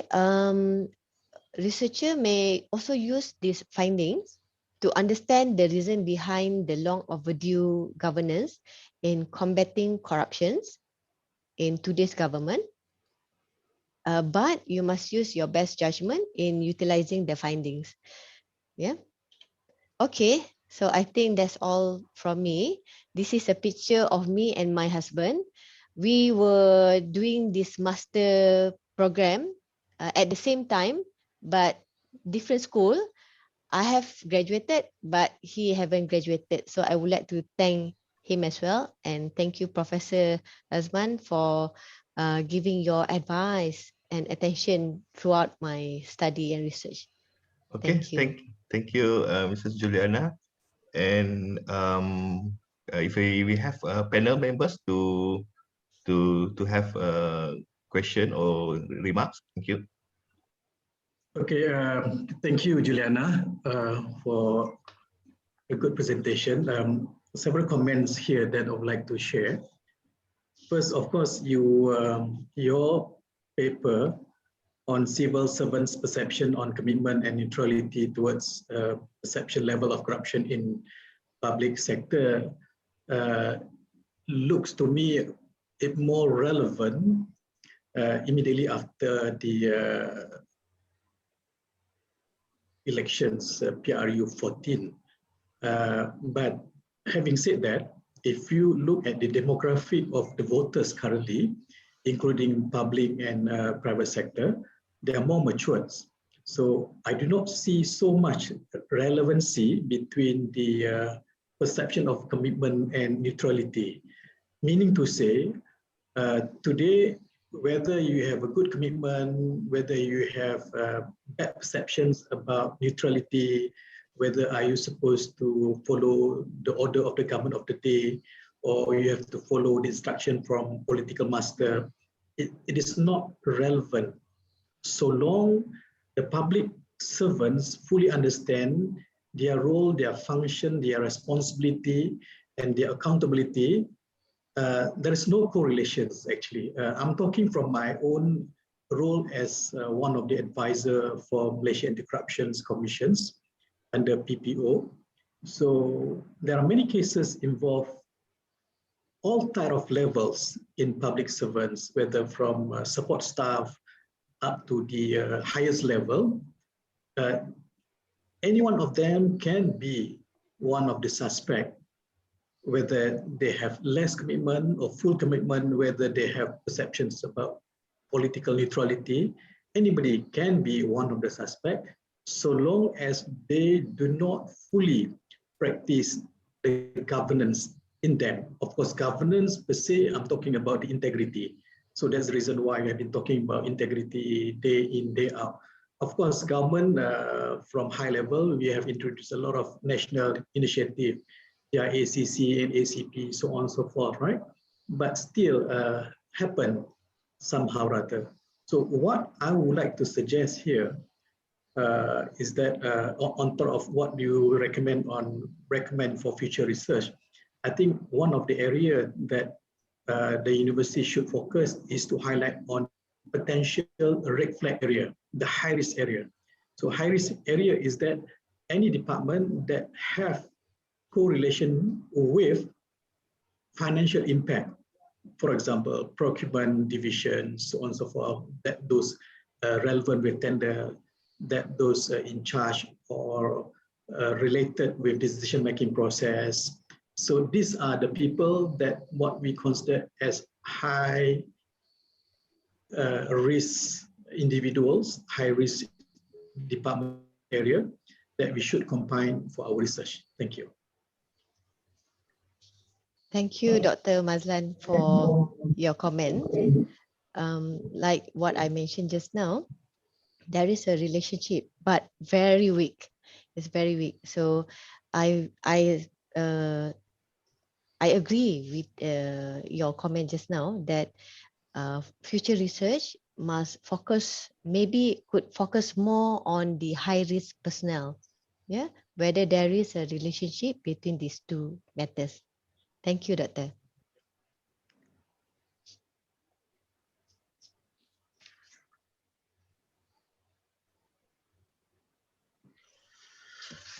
Yeah, Puan Juliana, congratulations on your presentation and of course your study. So as far as I am concerned on this topic, civil servants' perception on commitment and neutrality towards perception level of corruption in public sector.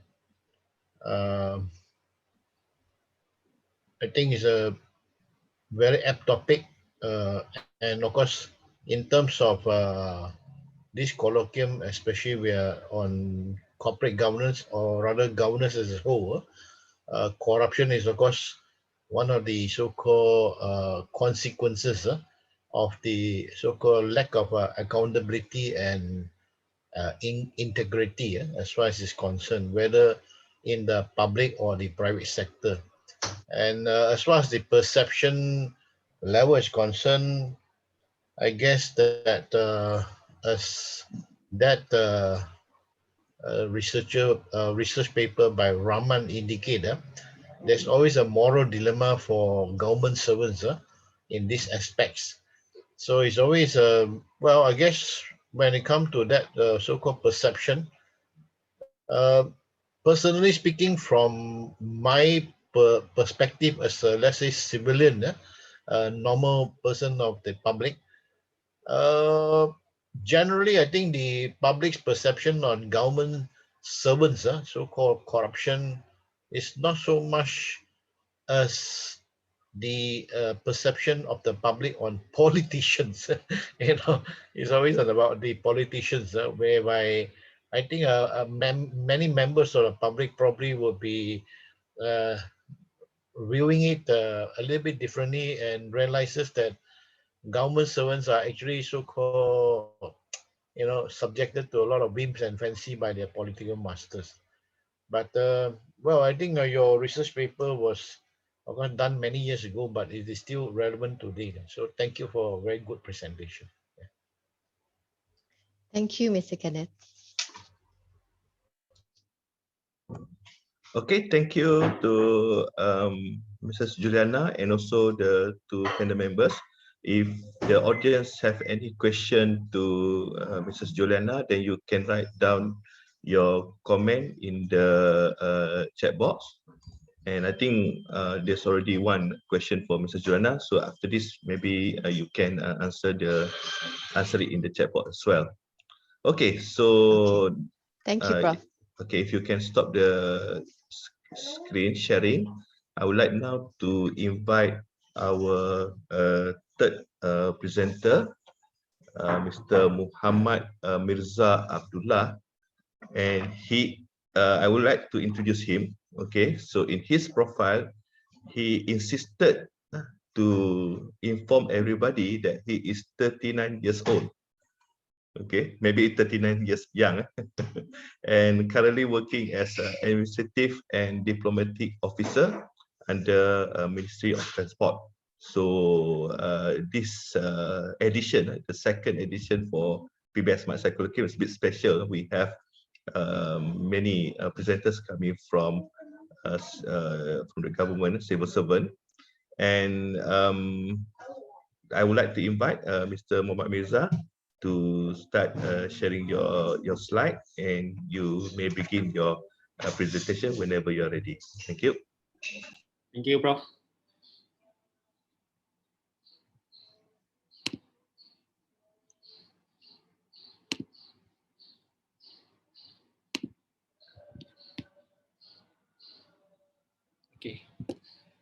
Okay, Assalamualaikum and a very good morning to our distinguished panelists, moderator, and fellow friends. Actually, I'm not very good with words, so I'm going to dive straight into my presentation. Today, my topic is about corporate governance and firm performance, the relationship between board diversity, directors' remuneration with firm performance. So this study aims to analyze the relationship between corporate governance practices, which is board diversity and directors' remuneration, and firm performance, which is measured by net profit margin, as well as the return on assets among Malaysian public listed companies. Okay. The background for my study is because in the last 20 or 30 years, there were many corporate scandals unfolded. So famous cases includes Enron, WorldCom, Parmalat, Lehman Brothers, just to name a few. So these events has affected us globally, whether it's socially, economically, and politically. So pursuant to that, governments around the world took steps to counter those problems through formulation of a framework in where early works being established during that time includes the Sarbanes-Oxley in the US, while in the UK, they established the Cadbury report, the UK Corporate Governance Code pursuant to the Cadbury report. Okay, so this is the outline of my presentation. So I'll begin with the introduction, literature review, methodology, results and discussion, as well as the conclusion. So, so as I've said, I'm going to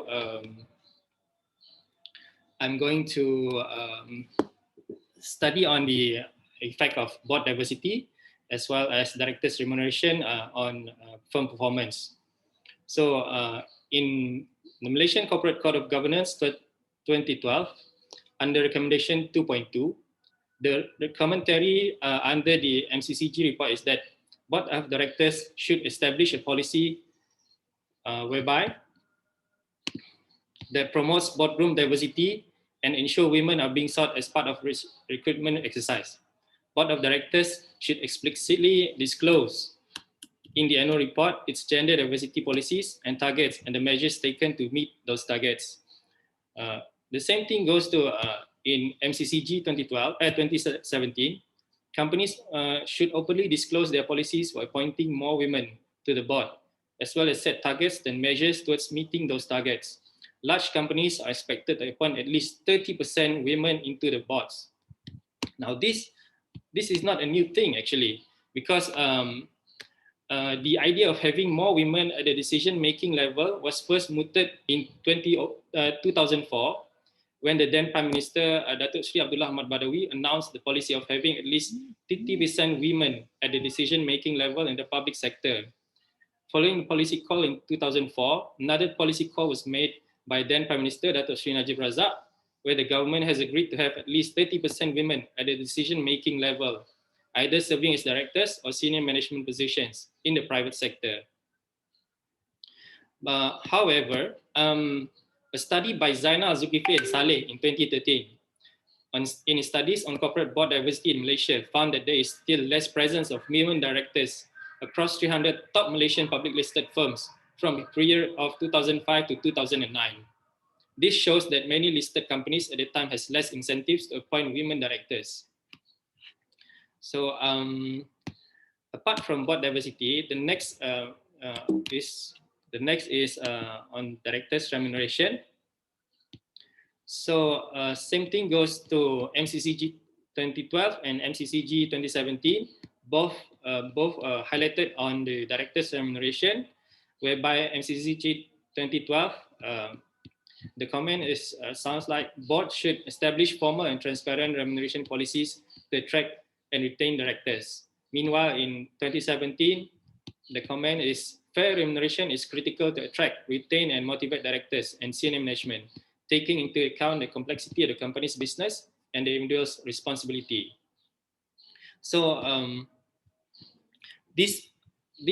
both of these were highlighted in MCCG 2012 and MCCG 2017, which places high importance of both having a diverse board of directors as well as the right amount of remuneration for directors.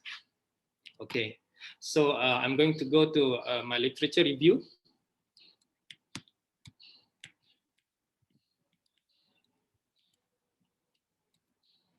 So under corporate governance, Mohan in 2018, Mohan et al. The study is on CEO duality and board size and it was found that there is a negative impact on firm performance, whereby a study by Belnampi in 2012, there is a positive relationship between corporate governance and firm performance. Another study by Brown and Keller in 2005, the relationship between corporate governance and firm performance is not significant. And lastly, a study by Agdogan, Yunus Emre, and Boyesuglu in 2014, there is significant and positive relationship between corporate governance practices and firm performance. So let's look at board diversity. A study by Korn and Ferry in 2016 found that companies with at least 10% female directors perform better in terms of ROA, while another study by Carter in 2013 found that board which consists of female and minorities has positive relationship with firm value. This is further supported by a study by McKinsey in 2015, whereby companies practicing gender diversity perform better in financial returns above national industry median. However, another study by Sudhir and Aditya found that there is, in 2019, found that there is impact of female directors on firm performance is inconclusive. So another study in terms of directors remuneration by Razali in 2018 found that there is a positive relationship between remuneration and firm performance. Another study by Sheikh in 2018 and Tim in 2015 found that there is a strong relationship between remuneration and performance. This is also the same findings as Rampling in 2011, where there is a high correlation between remuneration with firm performance. Okay, so these are the two dependent variables, which is net profit margin and ROA. So the reason, because the reason for using this NPM, net profit margin, and ROA is because this is based on studies by Al-Matari in 2014, Borhan in 2014, studies using multiple regression found positive relationship with financial performance. Another study by Yasser, Entebah, and Mansour in 2011 also used net profit margin to measure the corporate governance elements that found that there's a positive relationship between ROE, NPM, and corporate governance elements. Okay, the same thing goes for ROA. Al-Matri also in 2014 noted that performance measurements such as ROA is widely used to measure firm performance. Brown and Keller also in 2005 also used ROA to measure financial performance for their analysis. In addition, Jeking and Joe also used ROA in analyzing firms' performance. So I move on to a research methodology. So my research method is quantitative analysis, whereby data is collected manually through annual report of listed companies. So I've been using descriptive analysis, correlation, and regulation analysis, which are applied on the gathered data. So the population and sample size is top 100 listed companies. However, this excludes banks and financial institutions. So among the top 100, only the top 50 were analyzed, and out of 50, only 43 have complete data. So the observation is between 2013 until 2017.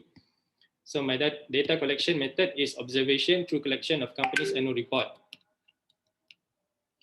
So my variables is, for dependent variables is ROA and ROE, whereby, and then independent variable is directors remuneration, female directors, and the firm size.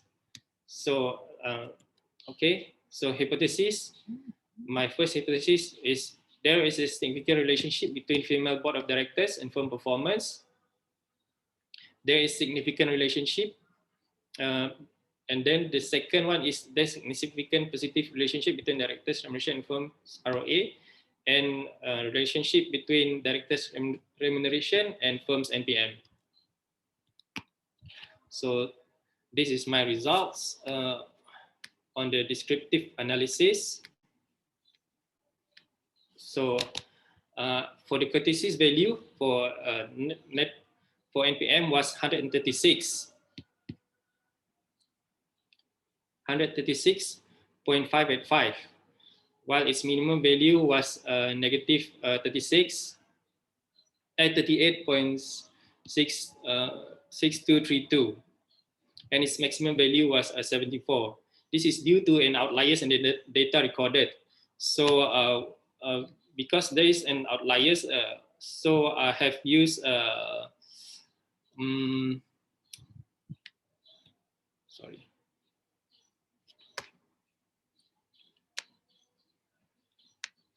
I've used Windsorize.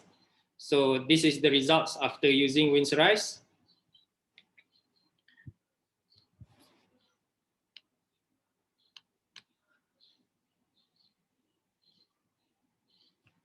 Okay, this is the correlation coefficient. So based on the data recorded, so I've carried out another analysis, which is the correlation analysis, the multiple regression analysis.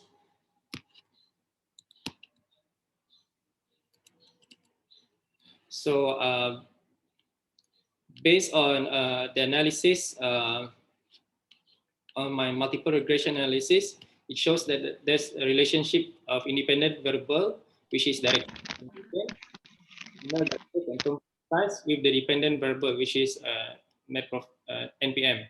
Based on the analysis, the p-value for director's remuneration and firm size is less than 0.05.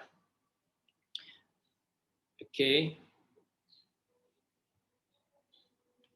Meanwhile, it was found that the p-value for female board of directors is at 0.288, meaning that it rejects the hypothesis. Okay. So the relationship between independent variables, okay, shows that it's significant and supports the following notion. Firms with higher percentage of female director performs better in terms of ROA. Firms with better director remuneration performs better in terms of ROA, and bigger size firms performs better in terms of ROA. So this is my analysis. So I've done another analysis, which is to see the influence of institutional investor. So this is quite interesting, whereby among the 43 samples that I've got, it was found that the EPF, Employees Provident Fund, as 20s, okay, the percentage is about 58%. Apart from that, the Retirement Fund Incorporated, also known as QAP, invested in 23% out of the samples. Amanah Saham Bumi Putra also have a significant value of investment of about 26%. And the last one is Khazanah Nasional, which invests in 12% or 5 out of the 43 samples. So this is interesting because the involvement of institutional investor could play a role in influencing and charting the way for higher adoption and practices of corporate governance principles, because they could influence the adaptation of the corporate governance in principles, especially on directors' remuneration as well as board diversity. They can have a say because they are represented in the board of directors of those companies. Okay. Apart from that, I've made another analysis to see whether there is whether the companies or the samples have taken steps to appoint female directors. However, upon my studies, it was found that from those 5 years, 4 companies out of 43 companies didn't appoint any female directors at all, which consists of 9.3% of the samples. And then the next one is for 4 years without female directors, there are 6 companies, which consists of 14%. And for 3 years, we didn't have any female directors. There is about 7%, which is 3 out of 43 companies. Okay. So this is the summary of my results. The female directors, there's a positive correlation with NPM and ROA. Directors' remuneration, there is a positive correlation with NPM, but negative correlation with ROA. Firms, meanwhile, for firm size, there is negative correlation with both NPM and ROA. Okay, so apart from that, female directors have a weak evidence of hypothesis where higher percentage of female directors may lead to better performance as the p-value is larger than 0.05. Meanwhile, directors' remuneration and firm size, there's a negative relationship with ROA, where the p-value of the independent variables is less than 5%, indicating that there is strong evidence against the null hypothesis. So for future recommendations for future research, it is suggested to have more independent and dependent variables to have a better picture of the relationship between corporate governance elements as well as the firm performance. So this may include other elements in the corporate governance and elements in firm performance apart from the NPM and ROA. Probably you can use ROE and other measures. Apart from that, it is suggested for research to increase the samples or number of observations. So in my case, I only got 43. So if it can be increased, it could better reflect the studies, as well as the number of years for observation. It could be prolonged to 10 years instead of 5 years. But probably this could pose a little bit of a problem because not all the data are available in Bursa Malaysia's website as well as the company's website. So the next one is to analyze types of decision made by female directors and its impact towards performance of company. I'm not too sure about how to analyze the types of decision, but this could probably be extracted from what do you call it, the AGM, or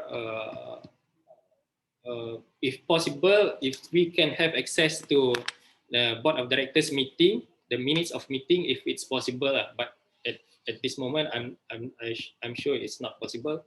But for future research, it is probably doable due to transparency.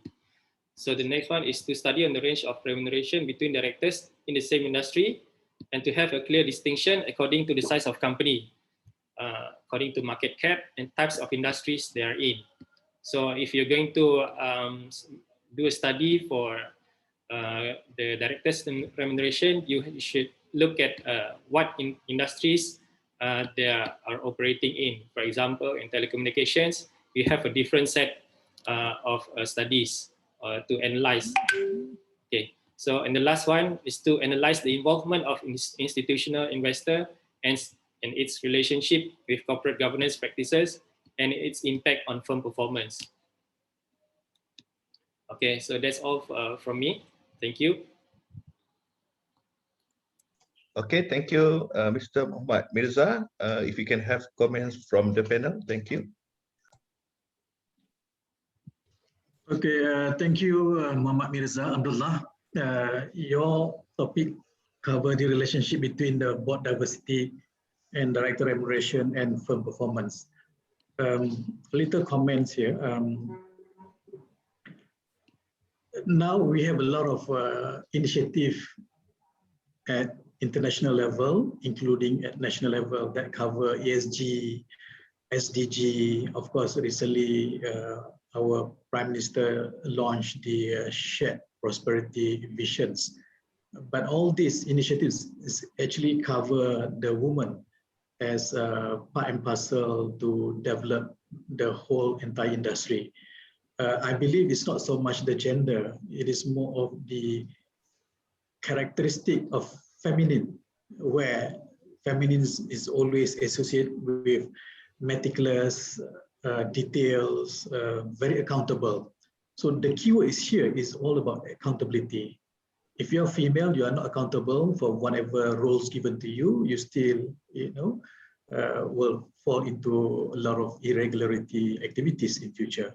So this is where I believe the future reference is how accountability can really reflect the relationship between the firm performance and also the composition and dynamism of the board members without focusing on the gender of the board members.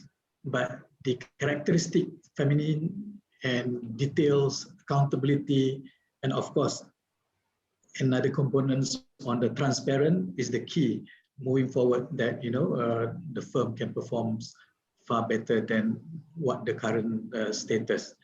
On the other thing is, I would like to share on the perceptions in the banking industry.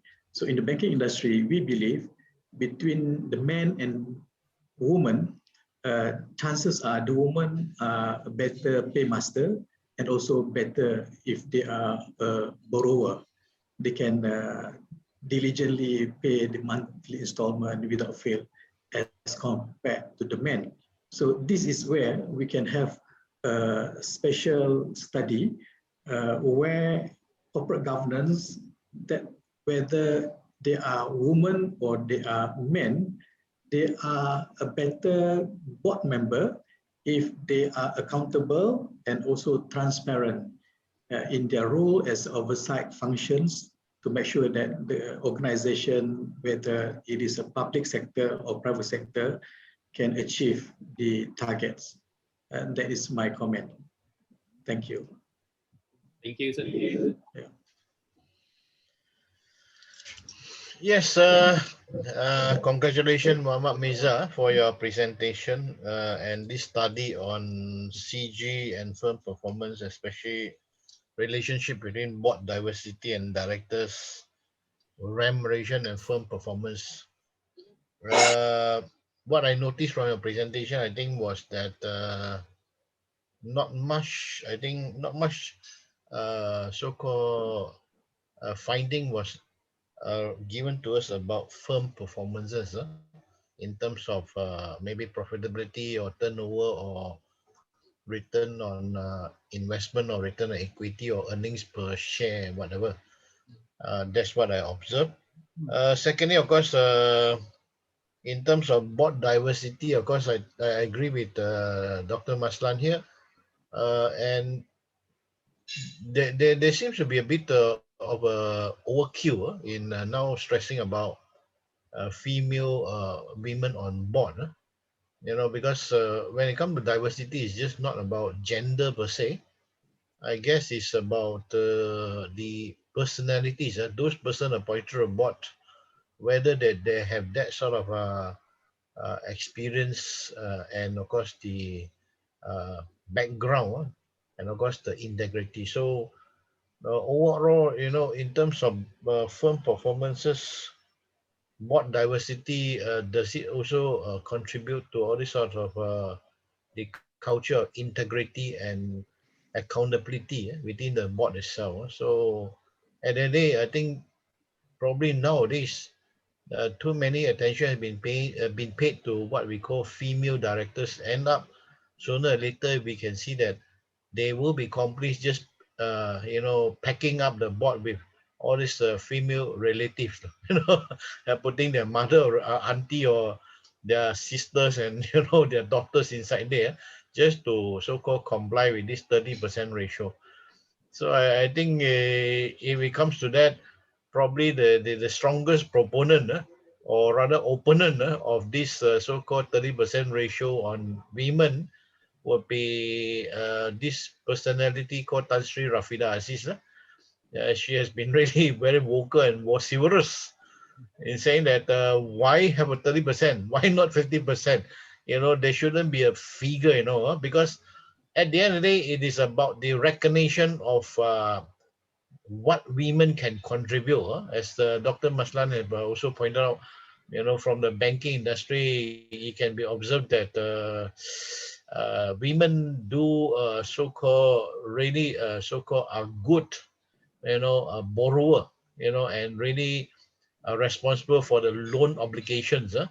And I guess this is also what contributed to that People's Bank in Bangladesh. I think I forgot the name of that personality who built up a bank lending to all this micro credit to especially women entrepreneur, and it has been a very huge success story. So I guess based on this background, overall, when we talk about board diversity and so-called directors remuneration, In terms of CG, your presentation has indicated a lot of researchers and studies, and further work need to be done. As you have already pointed out, perhaps the number of studies based upon the years you have done it up to 5, perhaps could be longer than that. But that's my comment. So I'll leave it at that, and thank you for your very nice presentation. Thank you, sir. Mr. Mirza, you want to add something on what the panel has commented? No comment, sir. That's all. Okay, so thank you, Mr. Muhammad Mirza, for your presentation. Of course, for the audience, you can continue asking questions to the past presenters, Mr. Zabri, Mrs. Juliana, and Mr. Mirza in the chat box. I noticed there are lots of questions being posted there, and the presenter also have started to answer the question as well. So keep on coming for the question in the chat box. So now we're going to have our last but not least presenter. Our fourth presenter will be Miss Tan Yun Chian. And I'm going to introduce Miss Tan Yun Chian. Okay, she's not from the government. Okay, so she's working in the private sector. And Ms. Tan Yu Chan originally came from Kuantan, Pahang, and graduated from PBS in 2021, just recently. She is currently working as a financial and cost controlling associate consultant, and she has been in supply chain management and business administration for various organizations. So without much further ado, I would like to invite Mr. Tan Yu Chan to present her research findings. Thank you. Thank you, Prof. So I share my screen now. Can you see my screen? Yes. That's right. Okay, thank you. So good morning to all the PBS lecturers and panels members, the other presenters, and also my fellow classmates over here. So for my paper, I actually done research on the relationship between the corporate governance attributes, CEO pay, and also firm performance on Malaysian companies. So basically, why do I examine the CEO pay and firm performance and also the CG attributes influences on it? Because first thing, of course, is to keep up with the MCCG principles and recommendations, PUSA listing requirements, and also Companies Act. And the second thing is also that increasing CEO salary is actually observed to be raising due to the market price, but not because of the firm performance. If this really happen, then I think it will actually reduce the confidence of the shareholders, because previously in 2018, former CEO of Permission, Jeff Fairburn, he actually reported earning per minute equal to 3 days salaries of the ordinary worker. So the salary is contributed by government scheme instead of his contribution. So it's actually considered as impacting the firm performance already. And then the third thing is that salary inequality is getting larger nowadays. And currently in Malaysia, the CEOs were paid 17 times more than the average workers. And then lastly is this CEO pay is going to influence the pay growth of the ordinary worker in overview. So without salary inequality, actually the ordinary worker salary would have risen from 7.3% to 13.3% over the past 40 years.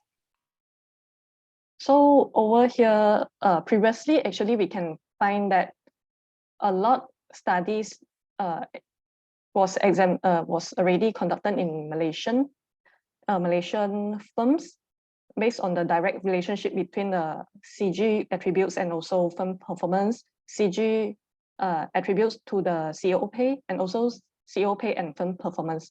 But currently, I try to examine what is the moderating effect of corporate governance attributes to this CEO pay for performance in this publicly listed Malaysian firm. And therefore, my dependent variable will be firm performance.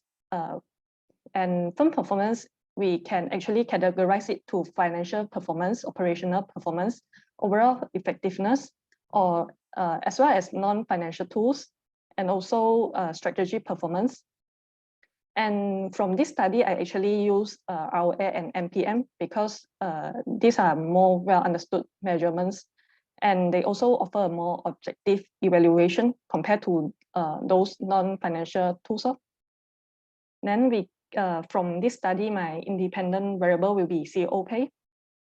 So in my previous study, the CEO pay and firm performance, the result is quite inconclusive.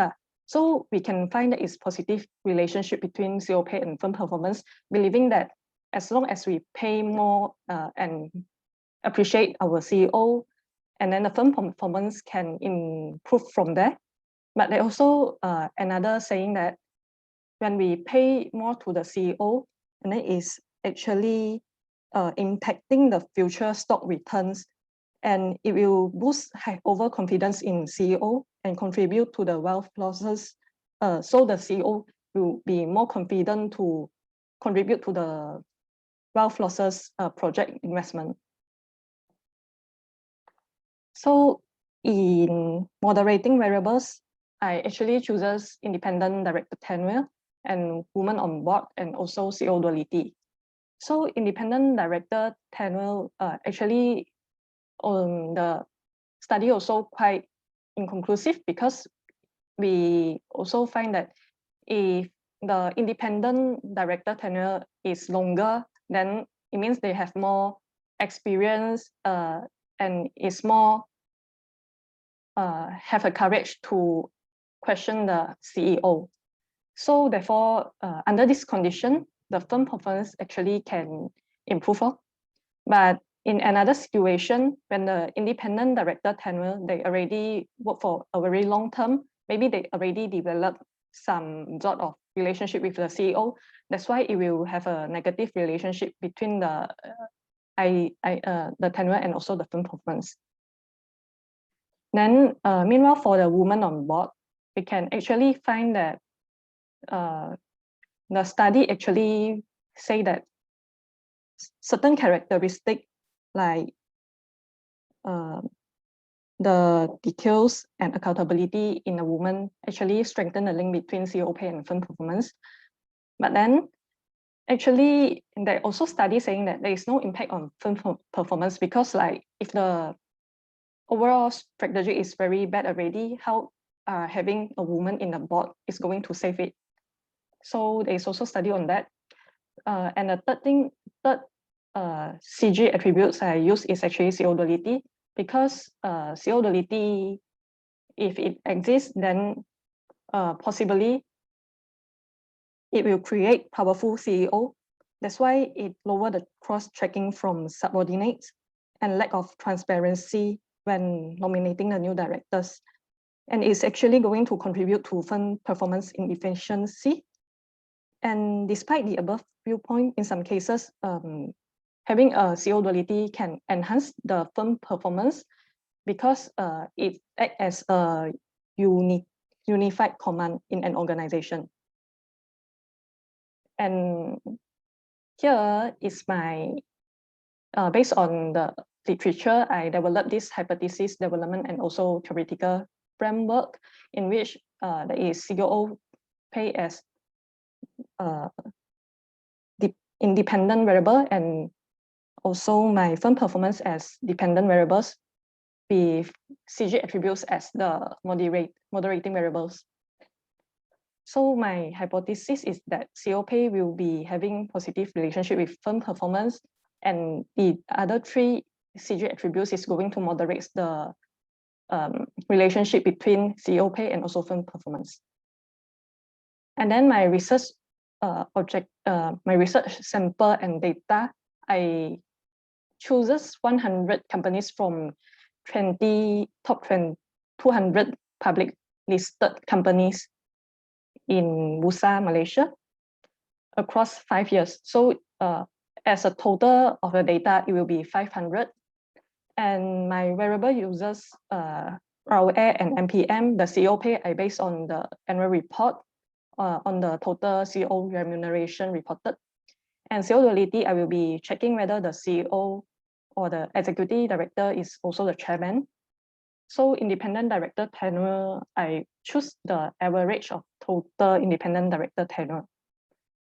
Same as women on board, I actually calculate the percentage of women on board, and I use firm size as control variable in this study. So based on the data, I actually found out the skewness and kurtosis.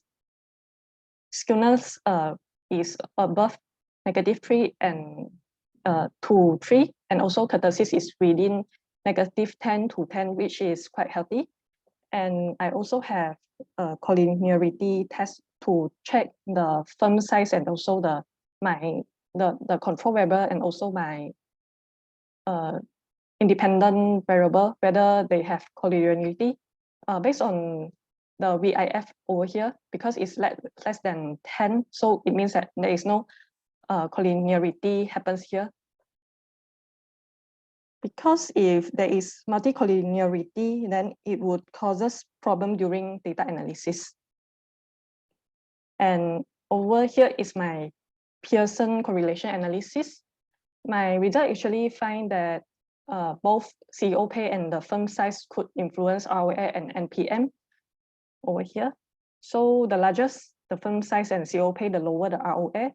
Meanwhile, it's quite interesting that the larger the firm size and CEO pay is actually going to enhance the NPM also. And therefore, I go into regression analysis to verify the result. So based on the result, I actually find that the CEO pay is significantly correlated to the ROA, but it's not very significant between CEO pay and also the NPM, because it's more than 0.05 already. Then I also check on all of this is actually the moderating variables. And I find that the female on board actually can strengthen the link between CEO pay and also ROA. And even though the CEO pay is insignificantly correlates to NPM, but the independent director tenure actually can help with the CO pay and also the firm performance linkage. So as a conclusion, I would say that my hypothesis 1 is supported, whereas CO pay have a positive relationship with ROA. And the second hypothesis also supported, because I find that independent director tenures actually can enhance the link between CO pay and also firm performance. And also the same goes to gender diversity, women on board. And also the last one, CO duality actually doesn't have any significant relationship. That's why it's not supported here. So implication of this research, of course, I wish to contribute to CG literature and provide also provide a reference for corporation when they come to choosing candidates for their firm. Then from here, my limitation of research is actually quite dependent on, is very highly dependent on the accuracy of annual report submitted by the companies, because I'm extracting the ROA and NPM from the report. And also there is more aspect to look into when it comes to firm performance. Like I said earlier, there's actually like strategic performance and some other non-financial tools that we can use for the performance. And then the third one is that corporate governance attributes actually having a more bigger set of variables. So I only uses 3 of them. So as for recommendation, I would say to suggest to use other non-financial indicators to measure the firm performance, and also to include other corporate governance attributes to find a moderating effect, like just now was suggested by the panel member, was like board personality. And then the third one is, if possible, that we have employee data, employee pay data in future. Actually, I would encourage to do more research on the gap between CEO pay for performance and employee pay for performance. So that's all from me. Thank you. Okay, thank you, Ms. Tan Yu Chuan. At the same time, while we having session between Ms. Tan Yu Chuan and the panel, if the audience wanted to ask any question, you can ask any question to Mr. Tan Yu Chuan. You can ask her in the chat box. Okay, so now, if I can have comments or question from the panel members.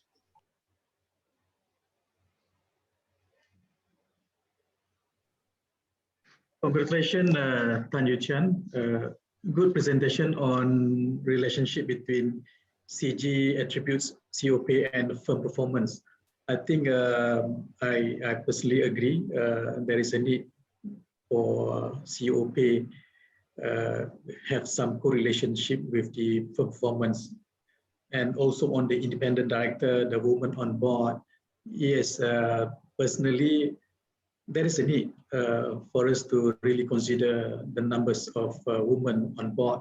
We need to have more independent directors so that the role of oversight function can be more effectively executed by the board.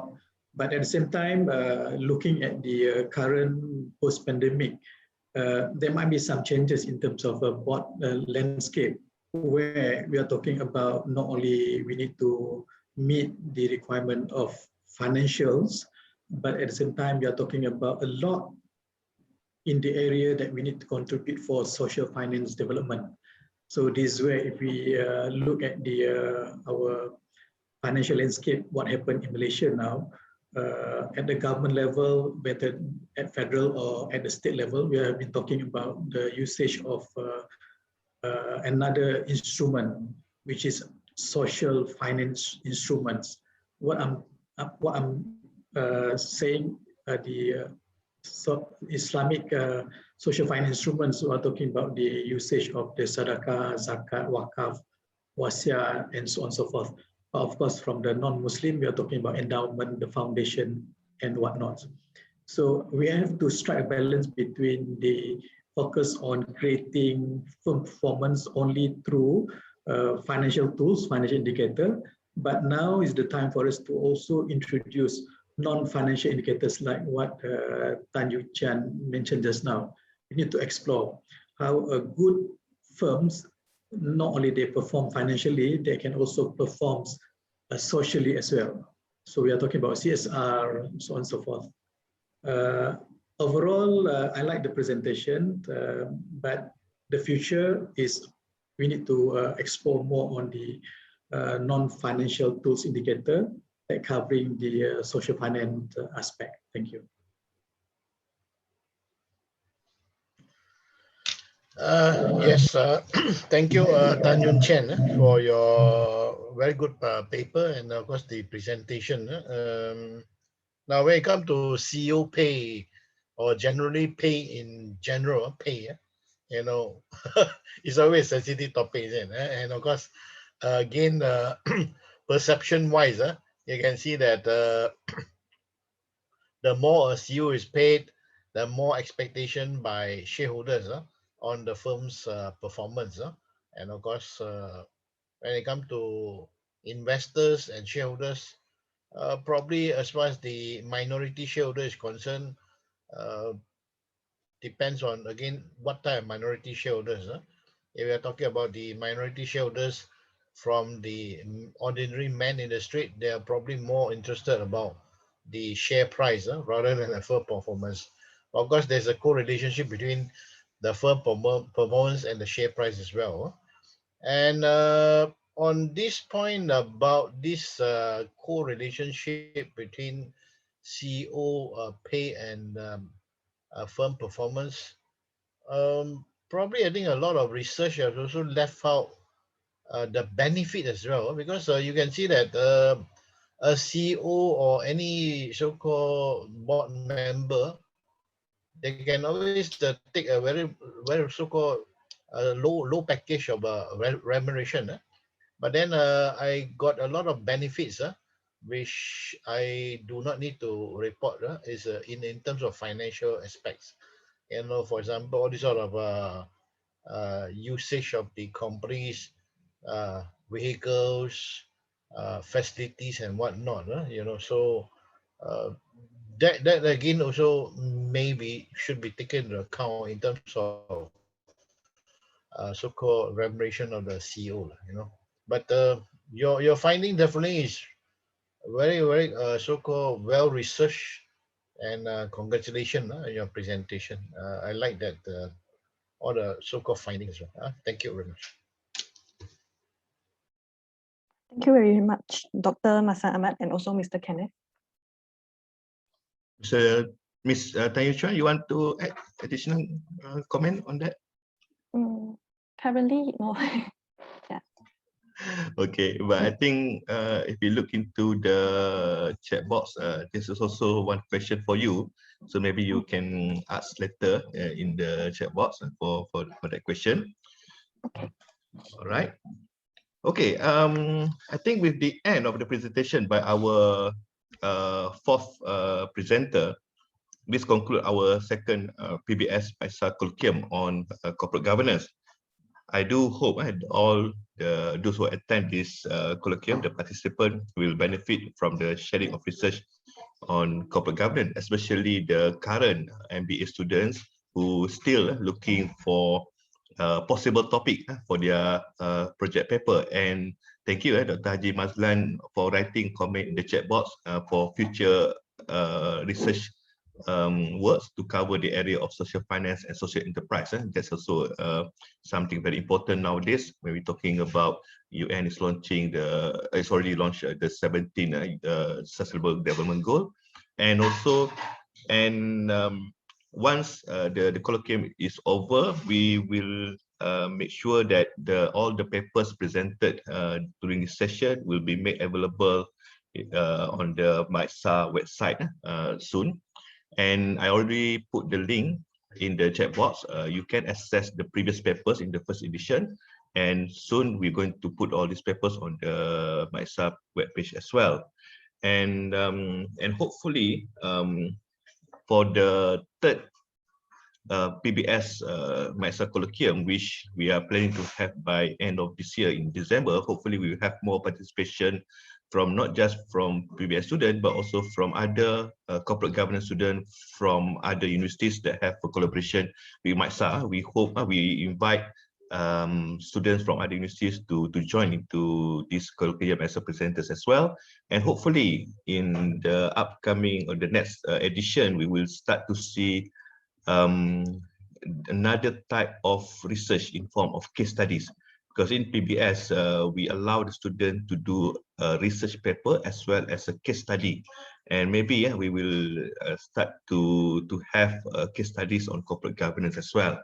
And so because of that, before we end the session, I would like to give thanks to all participants, especially Mr. Simon, the Vice President of MAICSA, Madam Nadita Chowdhury, the CEO of MAICSA, Professor Zulkarnain Yusof, the CEO and President of PBS, Professor Dr. Huang Hontat, the Director of Non-Thesis-Based Program, the committee members of MAICSA, Madam Tila and Puan Norizura, all the staff and students of PBS, and of course, the participant for today's colloquium. Like I said, we're going to have our next edition of this colloquium in December, so I will keep you guys updated. And lastly, stay safe, stay at home, register for vaccination. I think Prof. Zubaida is going to have vaccination today. Good luck, Prof. Zubaida. Don't worry, it doesn't hurt. It doesn't hurt at all. Okay. Thank you. Thank you. Okay. And lastly, as always, been telling my student, stay safe, stay at home, support Manchester United, and for Euro 2020, support England. Okay, thank you for joining the session until the end. And I hope that we see you guys again in the next round of PBS-MAICSA Colloquium on Corporate Governance. Thank you, everybody. Thank you, PBS and Dr. Razman. Thank you, Prof. very much. Thank you, Madam. Prof. Thank you all. Thank you all. Thank you. Okay, bye-bye. Thanks, everybody. Thank you, Prof. Okay. Thank you, Prof, and everyone. Thank you all.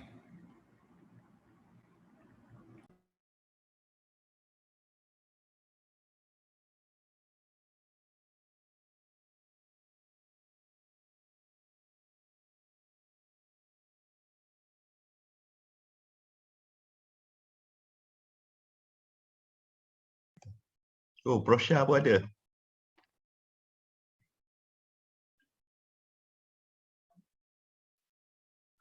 Assalamualaikum, Prof. Syed. Are you there?